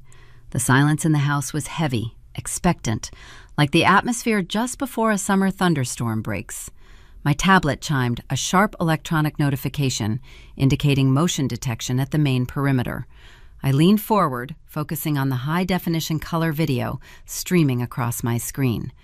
The camera angle provided a clear view of the visitor lane leading up to the heavy wrought iron barrier. A large, black, luxury sport utility vehicle rolled into the frame, slowing to a halt directly in front of the gate scanner. The vehicle was pristine polished to a high gloss, catching the morning light. It was the chariot of a man who demanded to be seen as wealthy. I recognized the license plate immediately. It was my father. Behind his vehicle, the rest of the convoy began to stack up. A silver crossover driven by Aunt Carol, a dark blue minivan packed with distant cousins from Ohio, 2 more generic rental cars, and finally, a sleek white vehicle holding my sister Brittany and her paying internet clients. 6 vehicles in total, a literal parade of entitlement blocking the inbound lane. The dramatic irony of the moment felt thick, almost tangible. I was watching a man who believed he was holding all the cards, oblivious to the fact that the deck had been entirely replaced. The driver's side window of the lead vehicle glided down. My father extended his left arm holding a laminated barcode pass he had retained from a visit 2 years prior. He moved with a practiced, casual arrogance, the posture of a man accustomed to seamless access. He did not look at the scanner. He kept his gaze forward, projecting an aura of total control for the benefit of the relatives watching from the vehicles behind him. He swiped the barcode across the optical reader. A harsh electronic beep resonated through the audio feed. A bright red text illuminated the digital display board above the scanner. Access denied. See attendant. Richard frowned. He retracted his arm, inspecting the laminated card as if it were defective. He extended his arm again, swiping the code with more force. The system issued a double beep. The red text flashed. Access denied. My father hit the horn. It was a short, sharp blast, a sound of pure irritation. He expected the civilian gate guard to rush out, apologize for the technical glitch, and manually lift the barrier. He expected deference. The door to the small brick guard shack opened. A young man wearing a gray polo shirt stepped out, holding a clipboard. He did not look apologetic. He walked over to the driver's side window of the black sport utility vehicle. "Sir," the guard said, his voice projecting clearly through the exterior microphone, "that barcode is inactive." My father let out an exaggerated sigh, resting his elbow on the window frame. "There must be a glitch in your system, son. My name is Richard Kelly. My daughter Lily owns the property at the end of the Lake Drive. I am managing her estate for the weekend. I was just at your Boston office yesterday. Lift the gate. We have a lot of vehicles waiting to get in." The guard looked down at his clipboard. He did not flinch under the weight of my father's commanding tone. He traced a line on the paper with his pen. "I see the name Richard Kelly on my primary manifest, sir," the guard replied, his tone devoid of any customer service warmth. "You are listed under the permanently banned registry. Your access privileges have been explicitly revoked by the property owner. You are not permitted to enter the community. Please reverse your vehicle and clear the visitor lane." I watched my father's face on the high-definition feed. The casual arrogance evaporated, instantly replaced by a deep crimson flush creeping up his neck. The illusion of his authority, the facade he had spent decades cultivating, was suddenly facing a direct public challenge. "Listen to me, you glorified mall cop," Richard barked, his voice rising in volume, carrying back to the vehicles lined up behind him. "I have a legally binding power of attorney. I have the physical override keys. My daughter is mentally incapacitated. You are going to lift that barrier right now before I call your manager and have you fired." The guard did not move. He did not engage in the argument. He simply took a step back from the vehicle and nodded toward the interior of the community. "I do not need to call my manager, sir," the guard stated. "I can let you speak to the supervisor on duty." From the shadowed alcove behind the brick guard shack, a figure stepped into the sunlight. It was Greg. He was not wearing the gray polo shirt of the civilian staff. He was dressed in the dark olive uniform of a county sheriff, complete with a tactical duty belt and a polished silver badge gleaming on his chest. He moved with the slow, deliberate stride of a law enforcement veteran who had spent his career managing hostile situations. Greg walked up to the iron barrier, positioning himself directly in front of my father's luxury vehicle. He crossed his arms over his chest, planting his boots firmly on the pavement. He looked through the windshield, staring directly into my father's eyes. Richard froze. The booming, authoritative voice died in his throat. The threat of calling a corporate manager was suddenly rendered obsolete by the presence of a sworn officer of the law. Mr. Kelly Gregg began his voice a low, gravelly rumble that commanded absolute silence. My name is Sheriff Harrison. I have been retained by the legal owner of the property you are attempting to access. I have reviewed the Homeowners Association registry. I have also reviewed the documentation you provided to the Boston office. My father swallowed hard, his grip tightening on the steering wheel. Officer, there is a misunderstanding. I have a power of attorney. You have a piece of paper that the homeowner has officially reported as a fraudulent forgery. Gregg interrupted, cutting off the explanation with surgical precision. The homeowner is currently residing on the property in excellent health. She has not suffered a breakdown. You do not have permission to access her home. You do not have permission to enter this neighborhood. You are currently trespassing. The catharsis was profound. For 34 years, I had watched my father bend reality to his will, twisting facts to ensure he always emerged as the benevolent patriarch. Now, his fabricated reality was colliding head-on with strict, uncompromising legal enforcement. Behind the lead vehicle, the situation began to deteriorate. Aunt Carol stepped out of her silver crossover, walking up to the driver's side of my father's vehicle. "Richard, what is going on?" she asked, her voice tinged with confusion. "We have been driving for 6 hours. Why is the gate locked?" My father waved her away frantically. "Get back in the car, Carol. I am handling it." But the delay was cascading down the line. 2 doors opened on the sleek white vehicle parked at the rear of the convoy. My sister Brittany stepped out, holding her phone, appearing to be midstream on a live video broadcast. Behind her, a woman wearing expensive yoga apparel emerged, looking irritated. Brittany walked toward the front of the line, her voice carrying clearly through the audio feed. "Dad, what is the holdup? My VIP clients need to use the restroom. We have a meditation session scheduled on the dock in 30 minutes. Gregg shifted his gaze from my father to Brittany. He uncrossed his arms, resting his right hand casually near his radio. "Ma'am," Gregg called out, projecting his voice down the line of vehicles. "There is no meditation session. There is no wellness retreat. The property owner has reported your advertised event as an unauthorized, illegal commercial operation. If you collected money from those passengers, you need to refund them immediately. The event is canceled." The color drained from Brittany's face. The phone in her hand drooped her live broadcast, capturing her sudden, complete humiliation. The woman in the yoga apparel standing behind her stopped walking, her expression shifting from irritation to alarm. "You cannot cancel it," Brittany stammered, her influencer persona crumbling into the voice of a panicked child. "We paid for the catering. People bought tickets." "You sold tickets to a venue you do not own and do not have permission to use," Gregg replied flatly. "That is called fraud. Now all of you need to return to your vehicles and reverse out of this lane. If this convoy is not clear in 2 minutes, I am calling dispatch and requesting patrol units to issue formal trespassing citations." The relatives standing on the pavement stared at my father, expecting him to unleash his booming voice, expecting him to fix the problem just as he had promised. They expected the wealthy patriarch to produce the keys to the kingdom. Richard sat in the driver's seat, his hands gripping the steering wheel tight enough to turn his knuckles white. The illusion was shattered. He could not bully the sheriff. He could not fake a medical emergency. The iron gate remained locked, a physical manifestation of a boundary he could no longer breach.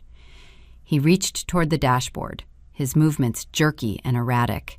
He was not reaching for the gear shift to reverse his vehicle. He was reaching for his phone. The physical confrontation had stalled, so he was shifting to the only tactic he had left. He was preparing to launch a direct psychological assault.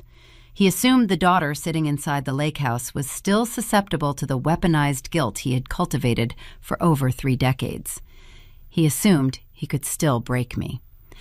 My mobile device resting on the kitchen island illuminated with a blinding white glare. The screen displayed an incoming call from Richard Kelly. I did not hesitate. I picked up the device, tapped the green icon, and walked through the living room, pushing the heavy glass door open. I stepped out onto the cedar porch overlooking the lake.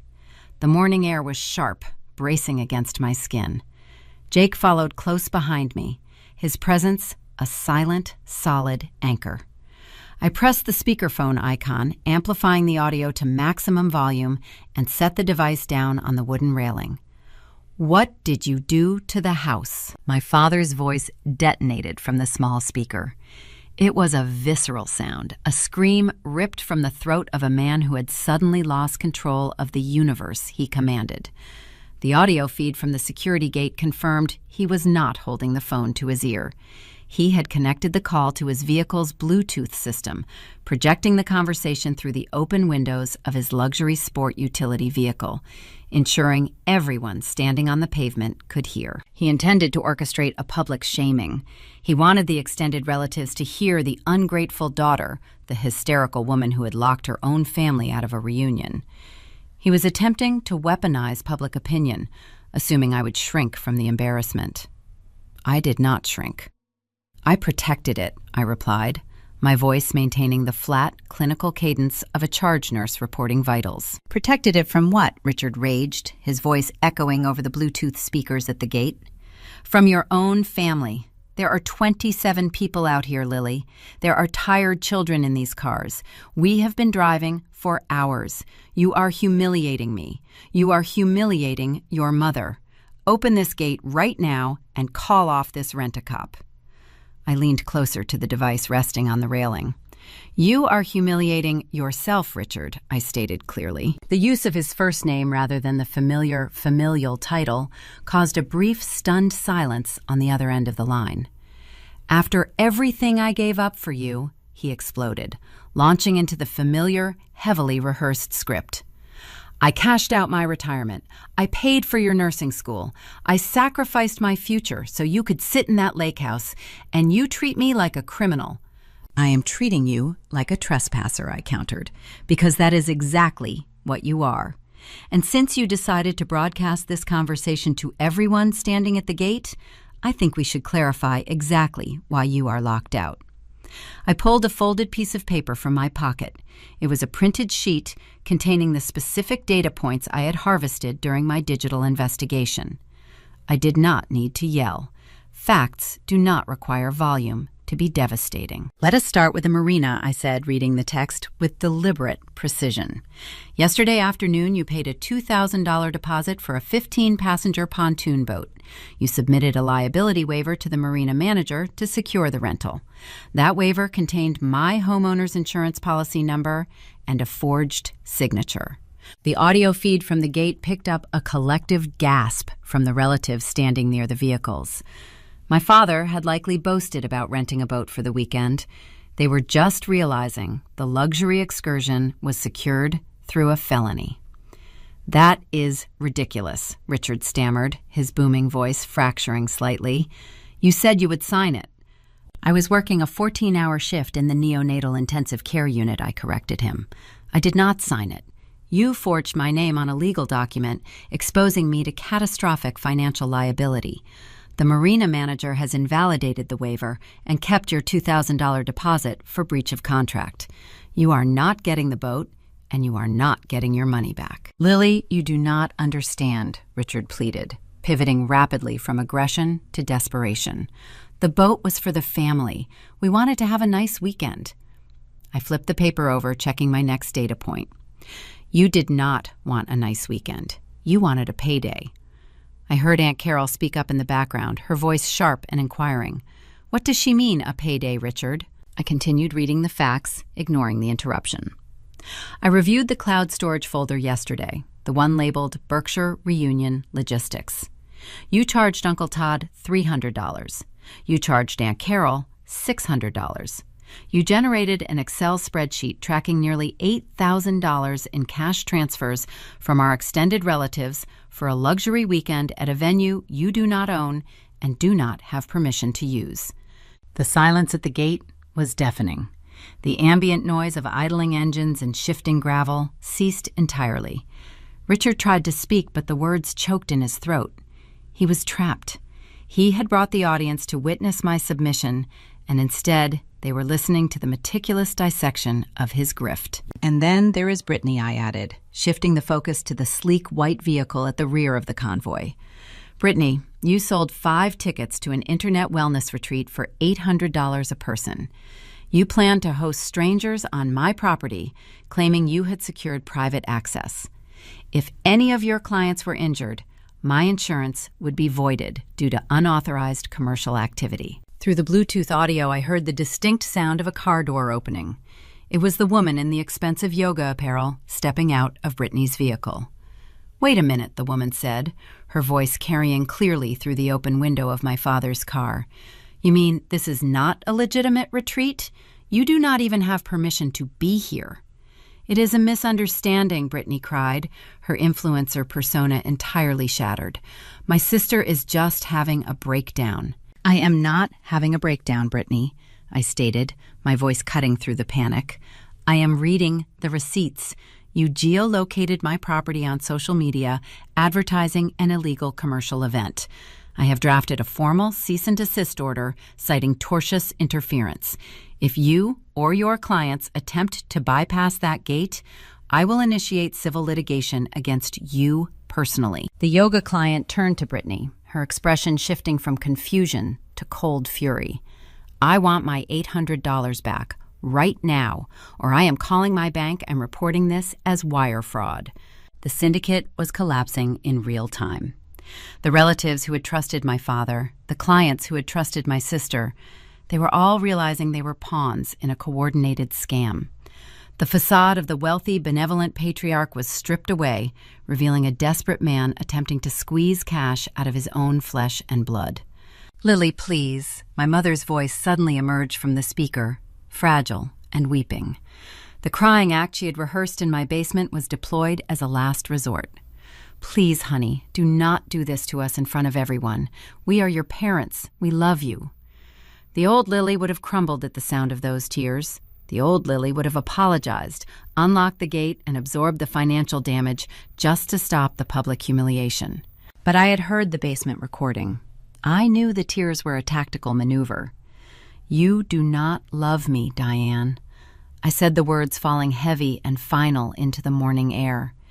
"You love what you can extract from me. You sat in my basement last Sunday and rehearsed this exact crying act. I listened to the security audio. You plotted to use my empathy to sneak caterers through my side door. You fabricated a story about chest pains to bypass my boundaries." The weeping stopped instantly.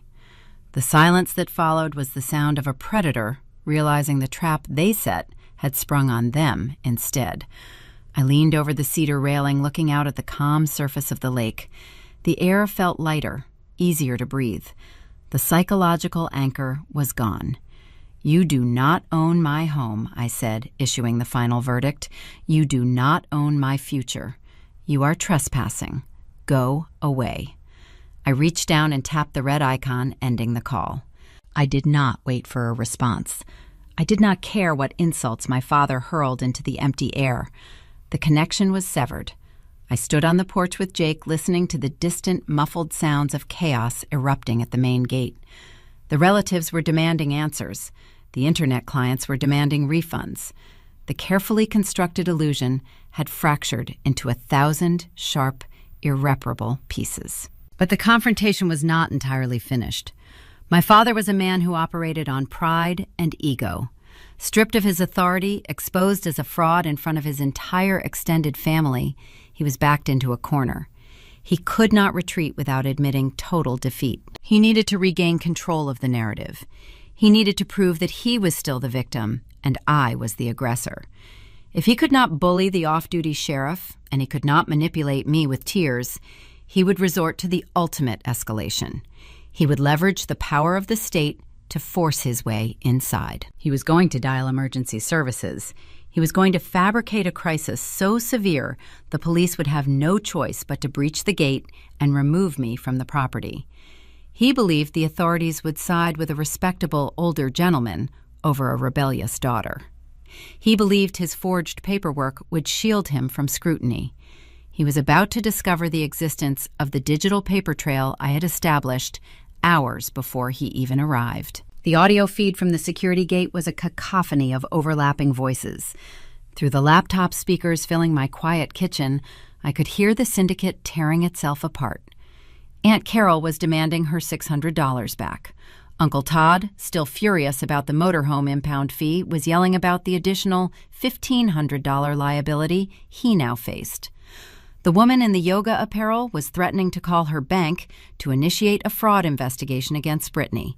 Amidst the chaos, I focused on the live video feed. My father stood near the driver's side door of his luxury sport utility vehicle.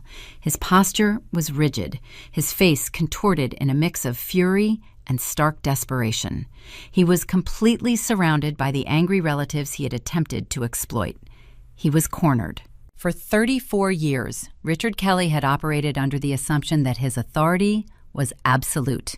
He had constructed an entire mythology around his supposed sacrifices, leveraging a fictitious retirement account to ensure my perpetual obedience. Now that mythology was publicly dismantled.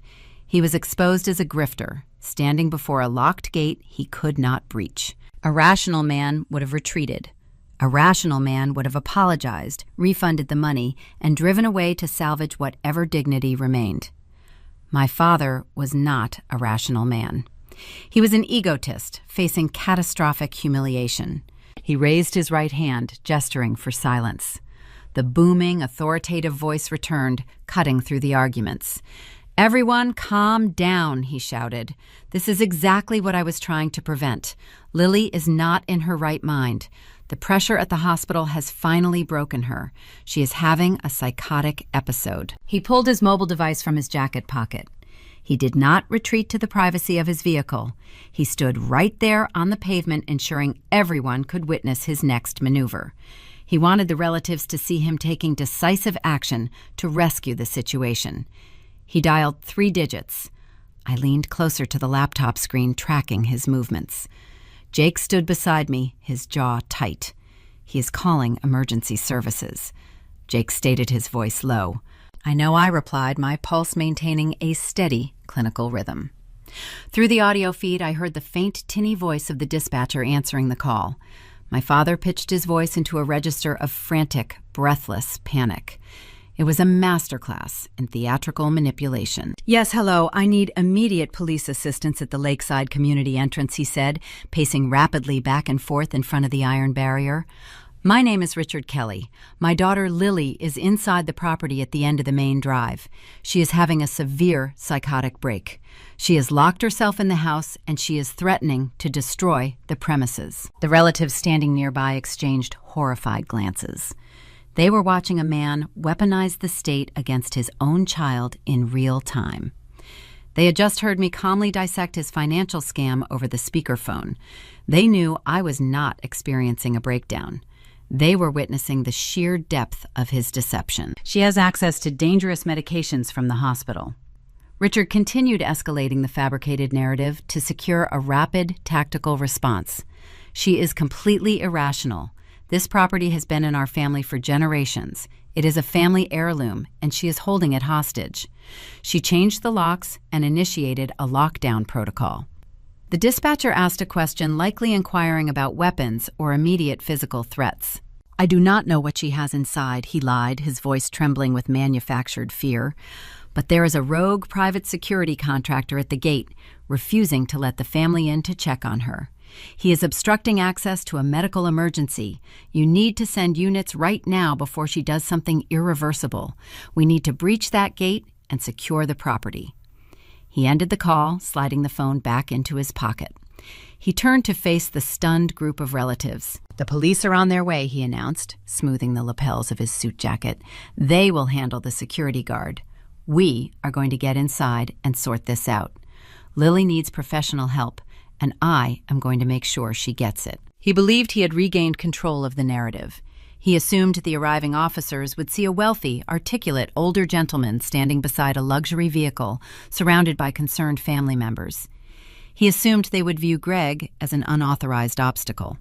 He expected the uniform of the state to validate his forged documents and force the barrier open. He was relying on the inherent bias of authority to override the facts. I watched the off-duty sheriff standing firmly in front of the gate. Greg did not flinch. He did not pull his radio to call for backup. He simply crossed his arms and stared at my father, his expression radiating pure, unadulterated disgust. Greg knew the truth. He had seen the receipts. He was merely waiting for the patrol units to arrive so he could hand over the jurisdiction. In the distance, echoing through the dense pine trees of the Berkshire Hills, the high-pitched wail of sirens began to rise. The sound grew louder, cutting through the crisp morning air. The flashing red and blue lights reflected off the polished surface of my father's sport utility vehicle. 2 marked county police cruisers swung into the visitor lane, coming to a halt directly behind the sleek white car holding my sister and her furious clients. 4 uniformed officers stepped out of the vehicles. They moved with cautious, tactical precision, assessing the large crowd gathered at the gate. The lead officer, a veteran sergeant with gray hair at his temples, approached the front of the line. Richard immediately rushed toward the sergeant, waving his arms and pointing at the iron barrier. "Officer, thank God you are here," my father exclaimed, projecting his desperate patriarch persona. "I am the one who called. My daughter is inside that house having a catastrophic breakdown. This security guard is blocking us from providing medical assistance. You need to force that gate open immediately." The sergeant held up a hand, halting my father's approach. "Sir, take a step back and calm down. We received a report of a civil disturbance and a potential psychiatric emergency." "It is a psychiatric emergency," Richard insisted, pulling the forged power of attorney from his jacket pocket. "I have the legal documentation right here. I am her designated guardian. I have the authority to manage the estate. We need to breach the house." The sergeant took the folded document, reviewing the notary stamp and the signatures. He looked up, scanning the crowd of angry relatives and the frustrated yoga clients. Then his gaze shifted to the man standing on the other side of the iron barrier. The sergeant recognized the off-duty sheriff immediately.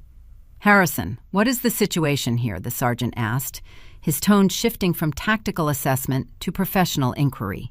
Greg stepped closer to the gate, his hands resting on his duty belt. "Morning, Sergeant. The situation is a coordinated trespassing attempt masked as a medical emergency. The individual presenting that paperwork is Richard Kelly.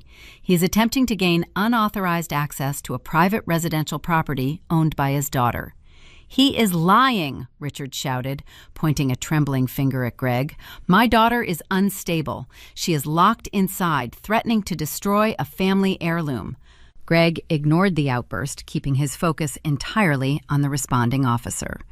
"Sergeant, I recommend you check the dispatch log on your vehicle terminal." The homeowner, Lily Kelly, filed a comprehensive incident report at 0500 hours this morning. She anticipated this exact scenario. The sergeant frowned. He handed the power of attorney document to one of his junior officers and walked back to his cruiser. He leaned through the open window, tapping the keys on the dashboard computer. I watched the video feed from the kitchen island. My pulse remained steady, a slow, rhythmic drumbeat against the silence of the house. My father had played his final card. He had summoned the police, expecting them to act as his personal battering ram. He believed his articulate presentation and his forged paperwork would overwhelm any defense I could mount from behind a locked door. He thought he could manipulate the system just as easily as he manipulated his own family. He was about to discover the fatal flaw in his strategy. He assumed I would remain passive, relying entirely on the physical barrier to keep him out. He did not realize I had actively armed the responding officers with the exact legal ammunition required to dismantle his entire operation. The sergeant stepped back from the cruiser terminal. He did not look at the Homeowners Association guard.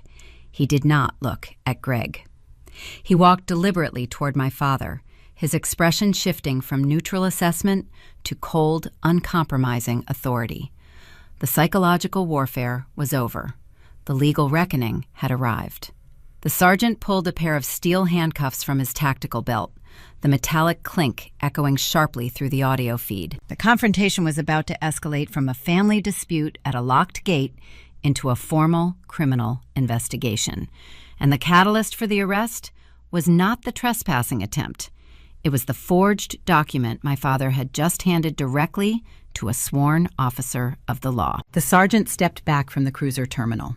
The flashing red and blue lights illuminated his face, highlighting the sudden shift in his demeanor. He did not look at the Homeowners Association guard. He did not look at Greg. He walked deliberately toward my father, his expression radiating cold, uncompromising authority.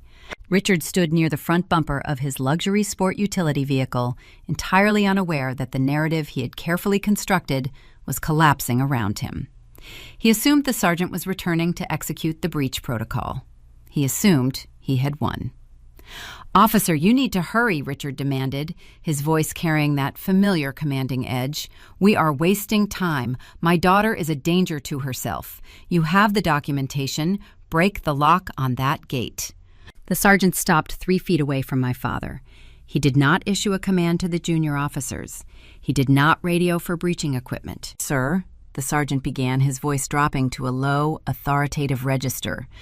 "The documentation you handed my officer is currently flagged in our system as a fraudulent instrument. The property owner, Lily Kelly, filed a comprehensive incident report with our precinct hours before you arrived. That report included a digital copy of this exact power of attorney, explicitly stating it is a forgery."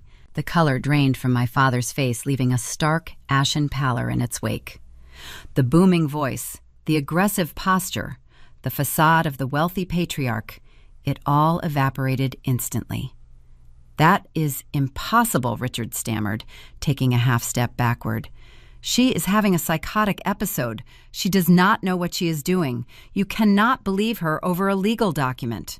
"I am not relying solely on her statement, sir," the sergeant replied, resting his hand on his duty belt. The incident report also contained documentation from the local marina regarding a forged insurance indemnification waiver. It contained communication logs from the Homeowners Association revoking your access privileges. It contained evidence of an unauthorized commercial event being advertised at this residential address. Aunt Carol and Uncle Todd, standing near the edge of the confrontation, exchanged horrified glances. The murmurs spreading through the crowd of relatives shifted from frustration over a locked gate to genuine alarm over the unfolding criminal investigation. My father was cornered. The legal ammunition I had provided to the precinct was ironclad. It dismantled his fabricated medical emergency and exposed the underlying grift with clinical precision. But the physical confrontation at the gate required a definitive resolution.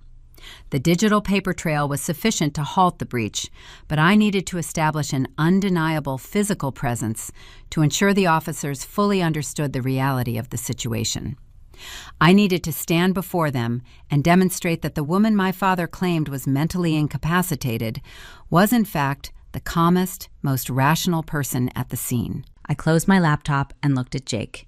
He nodded, understanding the silent command.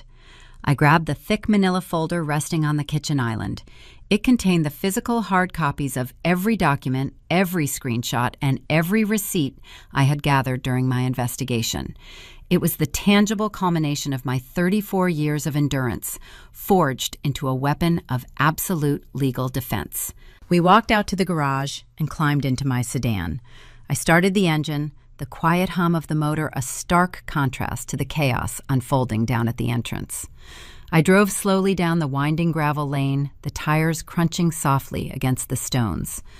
The morning sun filtered through the pine canopy, casting long shadows across the path. As I approached a primary security barrier, the scene came into full view.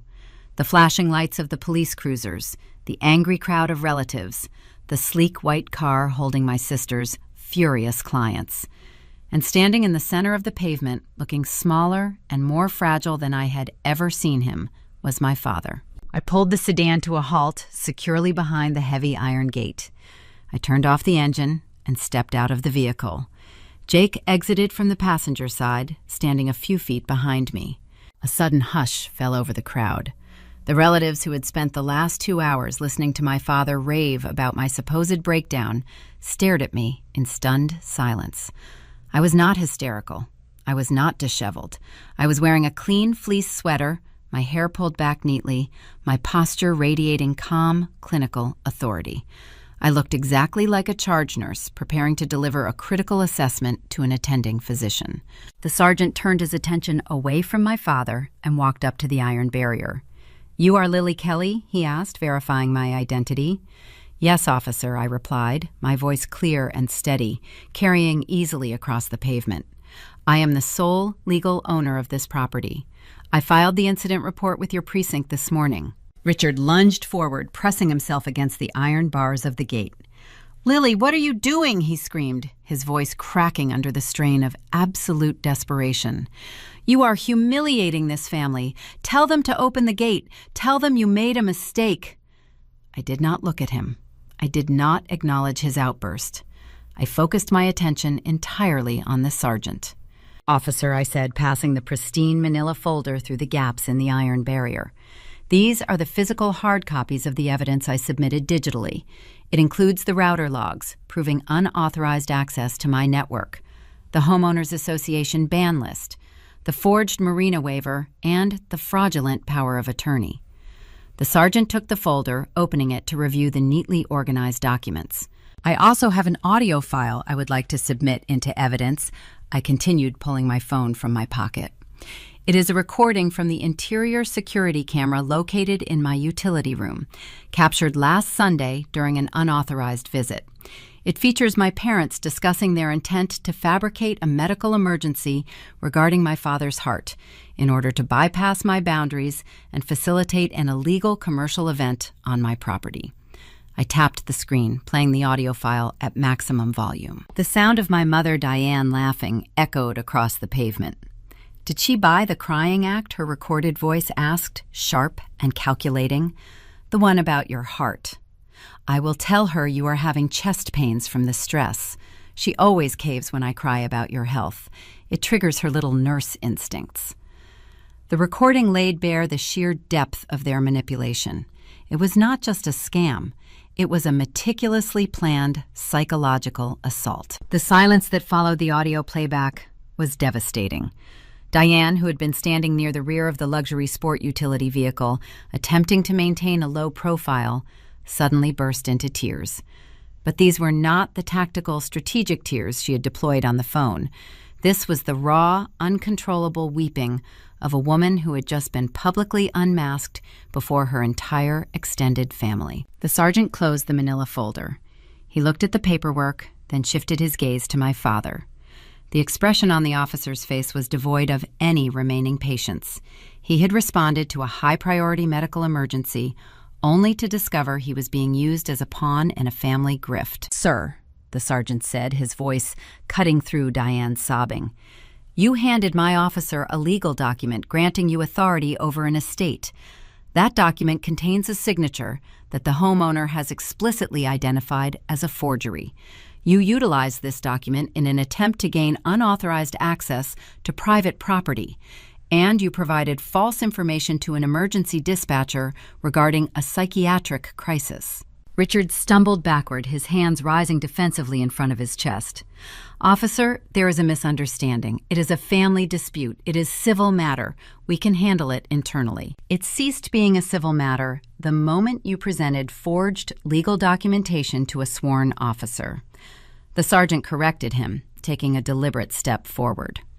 "The false emergency call is a misdemeanor. The forged power of attorney is a felony. Step away from the gate, sir.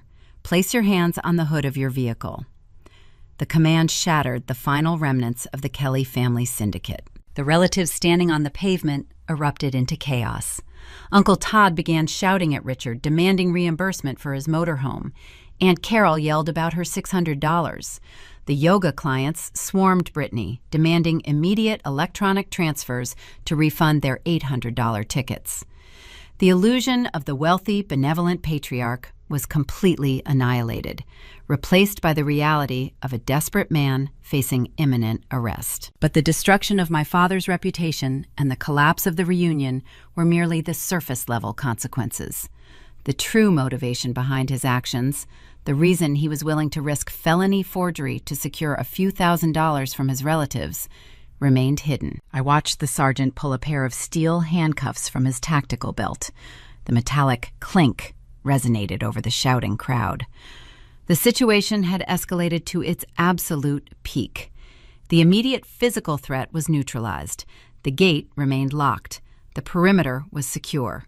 However, the narrative was about to experience a seismic shift. As the junior officers moved in to assist the sergeant in securing my father, a sleek black sedan pulled into the visitor lane, maneuvering carefully around the parked vehicles. The car came to a halt behind the police cruisers. A man wearing a sharp, tailored suit stepped out, carrying a leather briefcase. It was Marcus, my real estate attorney. He had not driven 2 hours from Boston simply to deliver the cease and desist order I requested the previous day. He had spent the morning running a comprehensive background check on Richard Kelly's financial holdings, attempting to determine the exact scope of civil liability I faced. Marcus walked past the shouting relatives, bypassing the detained patriarch, and approached the iron gate. He looked at me, his expression grim, carrying the weight of a revelation that would alter the trajectory of my entire life. Lily Marcus set his voice low, ensuring the officers could not hear the initial disclosure. I secured the civil injunctions, but during the financial discovery phase, I uncovered the origin of the credit inquiry you mentioned. The situation is significantly more volatile than a simple trespassing dispute. The true scope of my father's desperation was about to be exposed. The fabricated retirement account, the weaponized guilt, the forged documents, they were all desperate maneuvers designed to conceal a secret so massive it threatened to consume the entire family. The final boulder was positioned at the edge of the precipice, ready to crush whatever remained of the Kelly legacy. Marcus stood on the opposite side of the iron barrier, his tailored suit a sharp contrast to the tactical uniforms of the police officers and the frantic disarray of the relatives. He did not look at my father, who was currently being detained against the hood of the luxury vehicle. He kept his focus entirely on me, his expression conveying a grave professional urgency. I unlatched the pedestrian access door adjacent to the main vehicle gate, allowing Marcus to step inside the perimeter. Jake moved closer, establishing a quiet, protective presence as the attorney opened his leather briefcase. Lily Marcus began, his voice pitched low enough to avoid the ambient noise of the crowd, but carrying a terrifying clarity. When you requested the cease and desist order yesterday, I initiated a standard asset search to determine the extent of the civil liability we were facing. I needed to know if Richard possessed sufficient capital to cover the potential damages if your insurance was voided. Marcus pulled a thick, bound report from the briefcase. He did not hand it to me immediately. He held it, recognizing the weight of the information contained within its pages. The asset search triggered several anomalies, Marcus continued. Your father does not have the capital to cover a liability claim. He does not have the capital to cover his own living expenses. Richard Kelly is entirely, functionally bankrupt. I frowned, a cold knot forming in my stomach. The revelation contradicted 34 years of established family mythology. My father projected wealth. He wore expensive suits, drove a high-end vehicle, and constantly reminded everyone of his financial sacrifices. He cashed out his retirement to pay for my nursing degree. I said the words feeling suddenly hollow. Defensive reflexes attempting to reject the new reality. He told everyone. Marcus shook his head, a slow, deliberate motion. He did not cash out his retirement, Lily. He never had a substantial retirement account to begin with. He funded his lifestyle and his failed business ventures through aggressive leveraging. He took out multiple hidden secondary mortgages against his primary residence in Boston. He has exhausted every available line of equity. His property is currently 30 days away from foreclosure. The knot in my stomach tightened, pulling the breath from my lungs. The entire weekend, the desperation, the commanding group chat, the forged documents, it was not about family pride or securing a free vacation. It was a scramble for survival. He needed the cash deposits. Jake stated, his voice flat, connecting the data points with chilling speed. The $300 tickets for the cousins, the $800 fees from the internet clients. He was using the lake house as a free venue to generate a sudden influx of capital to stall the bank. Marcus nodded, confirming Jake's assessment. Based on the spreadsheet you provided, he was attempting to harvest over $8,000 in undocumented cash this weekend. It was a desperate liquidity generation scheme designed to halt the foreclosure proceedings on his Boston home. I stared at the bound report in Marcus' hands. The magnitude of the deception was staggering. My father had risked alienating his entire extended family. He had risked felony fraud charges to squeeze enough money out of them to save his own house. He was willing to sacrifice my property, my insurance, and my sanctuary to protect his facade. But the desperation to generate cash did not explain the anomaly Jake had noticed months prior. The financial collapse explained the motive for the reunion, but it did not account for the specific detail that had initially triggered my suspicion. "What about the credit inquiry?" I asked, my voice dropping to a whisper. "The notice from the National Bank that arrived in the mail last month?" He claimed it was a clerical error from an old auto loan. Marcus let out a slow, heavy breath. He finally extended his hand, passing the bound report to me. He opened the cover, flipping past the initial summary pages to a section highlighted with bright yellow tabs. "Lily, the credit inquiry was not a clerical error," Marcus explained, his tone shifting into the precise language of a prosecutor presenting the closing argument. "And the financial collapse is not the most severe aspect of this discovery. I ran a cross-reference on your Social Security number to ensure your assets were not entangled in his impending bankruptcy." I looked down at the highlighted text. The pages detailed a complex web of financial instruments, lines of credit, personal loans, and revolving accounts. "When your father claimed he was paying for your nursing school, he was not using his own funds." Marcus stated the words, landing with devastating impact. "He intercepted your federal loan applications.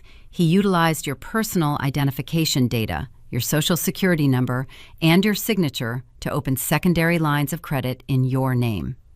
He used a portion of those funds to pay your tuition, maintaining the illusion of his grand sacrifice.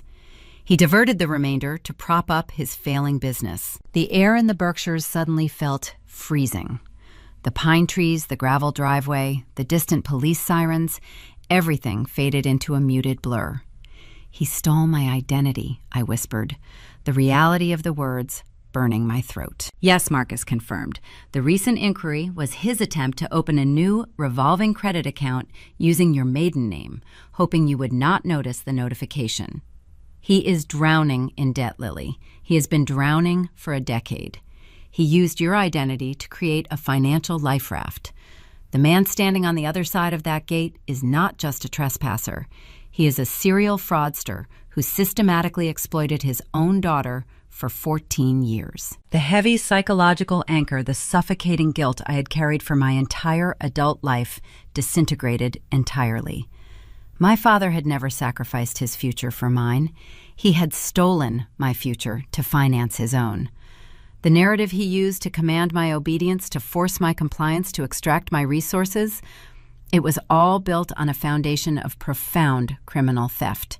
He did not empty his retirement account. He emptied my credit file. I closed the bound report. My hands were perfectly steady. The exhaustion, the anxiety, the lifelong instinct to accommodate my parents' demands vanished. They were replaced by a cold, absolute certainty. I turned and walked back to the iron gate. The scene on the pavement had stabilized into a tense holding pattern. The junior officers had secured my father, placing him in the back of a marked cruiser. The sergeant was standing near the luxury sport utility vehicle, questioning my mother Diane, who was currently oscillating between hysterical sobbing and frantic denials of involvement. The relatives were grouped together near their vehicles, speaking in hushed, shocked tones. Brittany was sitting on the bumper of her white car, scrolling desperately through her phone, likely watching her social media empire collapse in real time. "Officer," I called out, my voice projecting clearly through the iron bars. The sergeant turned, walking back toward the gate. "Yes, Ms. Kelly. Are you prepared to press formal charges regarding the forged power of attorney and the false emergency report?" "Yes," I replied, "but the scope of the investigation needs to be expanded." I passed the bound financial report through the gap in the barrier. The sergeant took the document, his expression cautious. That report details a comprehensive asset search and credit cross-reference conducted by my attorney, I explained, pointing to the highlighted sections. The man you have detained in your cruiser did not just forge a document to access my property today. He has engaged in long-term, systematic identity theft. He intercepted my financial records 14 years ago and utilized my Social Security number to secure fraudulent lines of credit. He is currently facing foreclosure and utilized this fabricated family event to illegally harvest cash deposits from the individual standing behind you. The sergeant opened the report, scanning the highlighted pages. The caution on his face morphed into a hard, professional intensity. The situation had just escalated from a localized property dispute into a major federal financial crime. This documentation confirms he opened accounts in your name without authorization, the sergeant asked, verifying the data. Yes, I confirmed. He used my identity to fund his lifestyle and then weaponized a fictitious story about his own financial sacrifice to ensure I never questioned his authority. He is bankrupt, officer. He brought 27 people here today to scam them out of their money because the bank is taking his house next month. The sergeant closed the report, his jaw tight. He looked past me at Marcus, verifying the attorney's credentials with a nod. Then he turned his attention to the crowd of relatives gathered on the pavement. The sergeant raised his voice, commanding the attention of everyone present. Ladies and gentlemen, the individual who organized this event, Richard Kelly, is currently under arrest for felony forgery and providing false information to law enforcement. Based on new evidence presented by the property owner, we are expanding the investigation to include widespread identity theft and wire fraud. The crowd erupted. The shocked whispers transformed into outright rebellion. Uncle Todd slammed his hands against the hood of his truck, screaming about his impound fees. Aunt Carol demanded the officers retrieve her $600 from my father's wallet. Brittany's yoga clients demanded to file formal police reports for the fraudulent internet retreat. The Kelly families syndicate the illusion of wealth and prestige, the carefully curated image of the benevolent patriarch. It was all reduced to ash on the asphalt. My father was not a leader providing a luxury weekend. He was a desperate criminal who had finally run out of victims to exploit. I stepped back from the gate, allowing the police to manage the chaotic aftermath. I did not need to watch them process the scene. I did not need to listen to my mother plead ignorance. I did not need to hear my sister blame me for her ruined influencer career. The physical perimeter was secure. The legal perimeter was impenetrable. The psychological perimeter, the most vital defense of all, was finally established. I turned my back on the flashing lights and walked up the gravel driveway toward the Cedar house. Jake walked beside me, his presence a silent testament to the strength required to dismantle a toxic legacy. The confrontation was over. The impact had shattered the illusion completely. But the true measure of a boundary is not found in the chaotic moment it is enforced. It is found in the quiet reality that follows. It is found in the sudden absence of demands, the cessation of guilt, and the profound realization that you are no longer responsible for the wreckage other people create. The final resolution, the poetic justice awaiting my parents in Boston, would ensure they never possessed the leverage to command my obedience again. The cost of their entitlement was about to be exacted in full.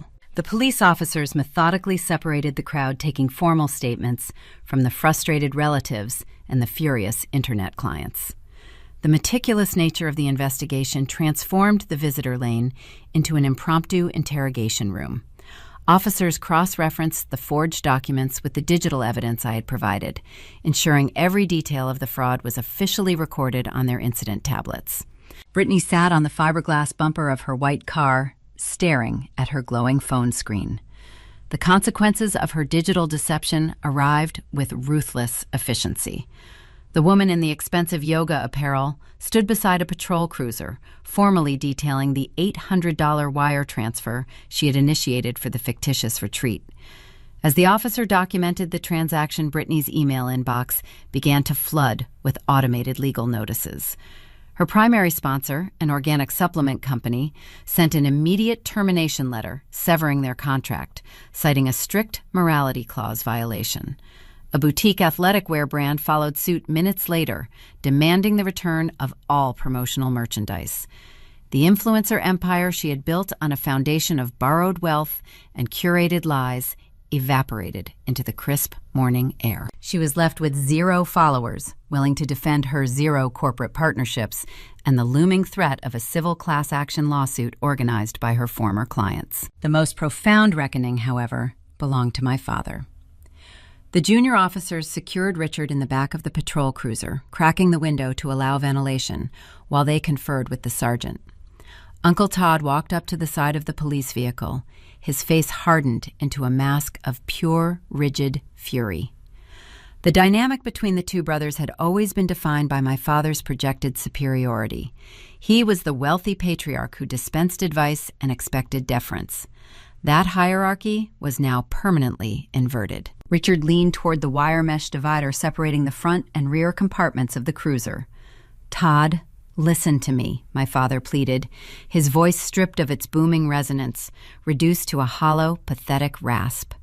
"The bank is initiating the foreclosure on the Boston house next week. I am out of time. Diane and I have nowhere to go. You have that motorhome rented for the month. Let us park it at your place.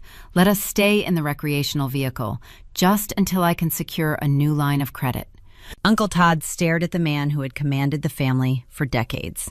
The request was a staggering display of lingering entitlement. Richard was asking the brother he had just scammed for physical sanctuary.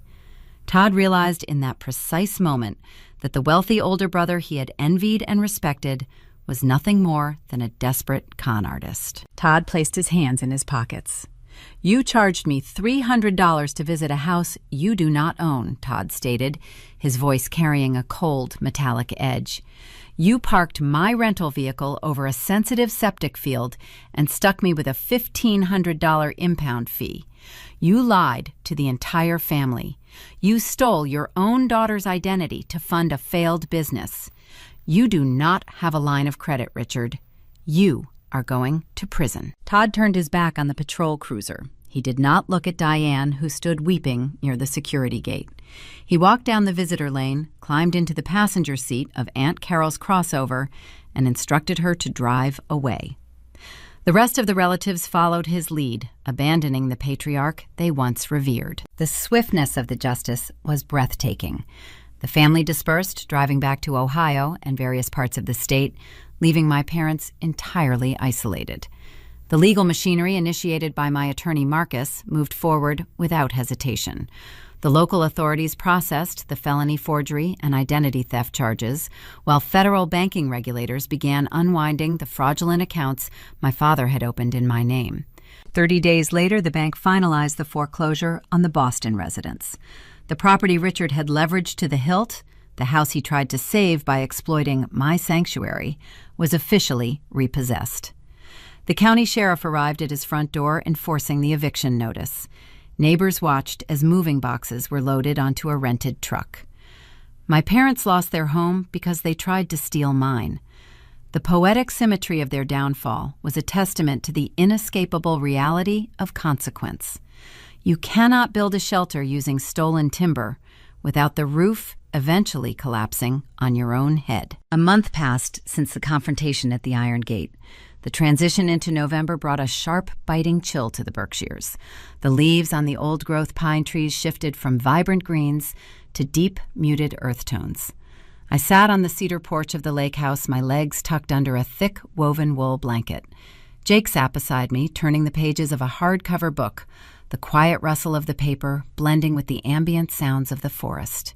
The sun began its descent below the tree line, painting the surface of the lake in rich hues of deep purple and liquid gold. The water was perfectly still, reflecting the vibrant sky like a polished mirror. I wrapped my hands around a warm ceramic mug filled with hot chamomile tea. There were no buzzing phones resting on the wooden railing. There were no demanding text messages illuminating a screen. There were no fabricated medical emergencies, no weaponized guilt trips, and no sudden requests for financial bailouts. The profound silence enveloping the property was not the tense, anxious quiet of a daughter waiting for the next crisis to drop. It was a solid, fortified peace. For 34 years, I had operated under a fundamental misunderstanding of my own exhaustion. I believed the bone-deep fatigue I carried was the result of working 14-hour shifts in the neonatal intensive care unit. I thought the constant ache in my shoulders was the byproduct of managing critical medical events, tracing failing vitals, and listening to the rhythmic beeping of hospital monitors. Sitting on the porch, watching the golden light fade across the water, I finally understood the truth. The heaviest thing I ever carried was not my career. It was the crushing weight of my family's toxic entitlement. It was the burden of maintaining an illusion that required the constant sacrifice of my own well-being. I had spent my life acting as the designated shock absorber for people who manufactured their own collisions. I took a slow sip of the tea, allowing the warmth to spread through my chest. The digital locks on the front door remained engaged, programmed to recognize only my biometric signature. The Homeowners Association gate guards possessed strict, updated instructions. The legal injunctions Marcus had filed formed an invisible, impenetrable shield around the perimeter, clearing my credit history and securing my financial future. My parents would navigate the fallout of their choices in a municipal courtroom miles away. Brittany would have to learn how to finance her own life without relying on the bank of her older sister. Their journey was no longer my responsibility. I had relinquished my role as the designated family fixer. I had resigned from the syndicate. I looked at Jake. He glanced up from his book, offering a small, knowing smile. He reached across the space between the Adirondack chairs and rested his hand over mine. His touch was grounding, a silent reminder of the healthy, quiet love we had cultivated far away from the chaos of my childhood. Real love does not arrive with an invoice attached. True family does not forge your signature to protect a scam. Respect does not require you to dismantle your boundaries to keep the peace. I turned my gaze back to the lake.